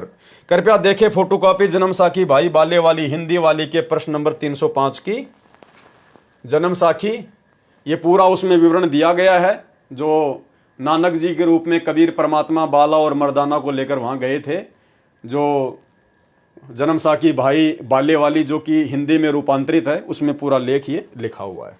तो भाई और बहनों, आज के इस वीडियो में सतगुरु रामपाल जी परमेश्वर जी के आशीर्वाद से केवल इतना ही। आगे के वीडियो में और बहुत सारी सच्चाई और बहुत सारे गूढ़ संकेत, गूढ़ रहस्य सतगुरु रामपाल जी परमेश्वर जी ने हम भगत आत्माओं के विश्वास को दृढ़ करने के लिए लिखे हुए हैं। तो आगे की वीडियो में हम सभी भाई बहन सतगुरु रामपाल जी परमेश्वर जी के आशीर्वाद से उन गूढ़ रहस्यों को समझेंगे, पढ़ेंगे, जानेंगे, और अपने गुरुदेव भगवान की वास्तविक स्थिति के बारे में हम अपने अन्य भगत भाई बहनों को भी समझाएंगे, बताएंगे। क्योंकि आप और हमारे ऊपर तो परमात्मा ने ये जितने भी सबूत और प्रमाण जो अब दिखाए जा रहे हैं, इन सबको देखे बिना ही परमात्मा ने हम सत्सेवकों के ऊपर तो पहले ही दया कर दी। हमने तो अपने गुरुदेव भगवान को पहचान लिया, जान लिया, लेकिन परमेश्वर ने हमें सेवा दी है कि हम अपने भटके हुए भाई बहनों को, जो भाई बहन सतलोक आश्रमों के पीछे अंधे होकर चल रहे हैं, हम उन भाई बहनों को समझाएं, उनके समझाने के लिए सोशल मीडिया का सदुपयोग करते हुए वीडियो बना बना के उन तक भेजें। जो अच्छी आत्मा होगी, जिसके संस्कार अच्छे होंगे, परमात्मा ने जिन पे दया करनी होगी, वो आत्मा उधर सतलोक आश्रम मैनेजमेंट हरियाणा की कुसंगति से हटकर इधर साध संगति में सुसंगति से जुड़ जाएंगी और अपने गुरुदेव भगवान को कबीर परमेश्वर के रूप में पहचान कर मर्यादित भक्ति करके अपना आत्म कल्याण करवाएंगी। तो ये बहुत बड़ी सेवा गुरुदेव भगवान ने आप और हमारे ऊपर बख्शी है। इस सेवा के लिए गुरुदेव भगवान का जितना धन्यवाद करें उतना कम है। तो भाइयों और बहनों, जिस प्रकार गुरुदेव दास को प्रेरणा करते हैं, दास अपनी वीडियो बनाने की सेवा में कोई गफलत नहीं कर रहा है। इसी प्रकार आप भाई बहनों को परमात्मा ने ज़्यादा से ज़्यादा इन वीडियो को शेयर करने की सेवा दी है और अपने नए नए यूट्यूब चैनल खोलकर, फेसबुक के पेज खोलकर और दास के चैनल से वीडियो डाउनलोड करके अपने अपने चैनल पर अपलोड करने की सेवा दी है। तो आप जी ने बिल्कुल भी ढिलाई नहीं बरतनी है। ये सेवा का मौका गुरुदेव भगवान के बाहर आने के बाद में नहीं मिलेगा। आपको तिनका उठाने की सेवा भी नहीं मिलेगी, तिनका उठाने की भी। तो आज मौका है, जितना लूट सकें सेवा लूट लें। तो आज के वीडियो में केवल इतना ही। कल परमात्मा के आशीर्वाद से फिर से हाजिर होंगे रात्रि 9 बजे फेसबुक पेज पवन दास इस लाइव के ऊपर। तब तक गुरुदेव भगवान हमें आज्ञा दें, आशीर्वाद दें, इजाजत दें। बंदी छोड़ सतगुरु रामपाल जी भगवान की जय हो।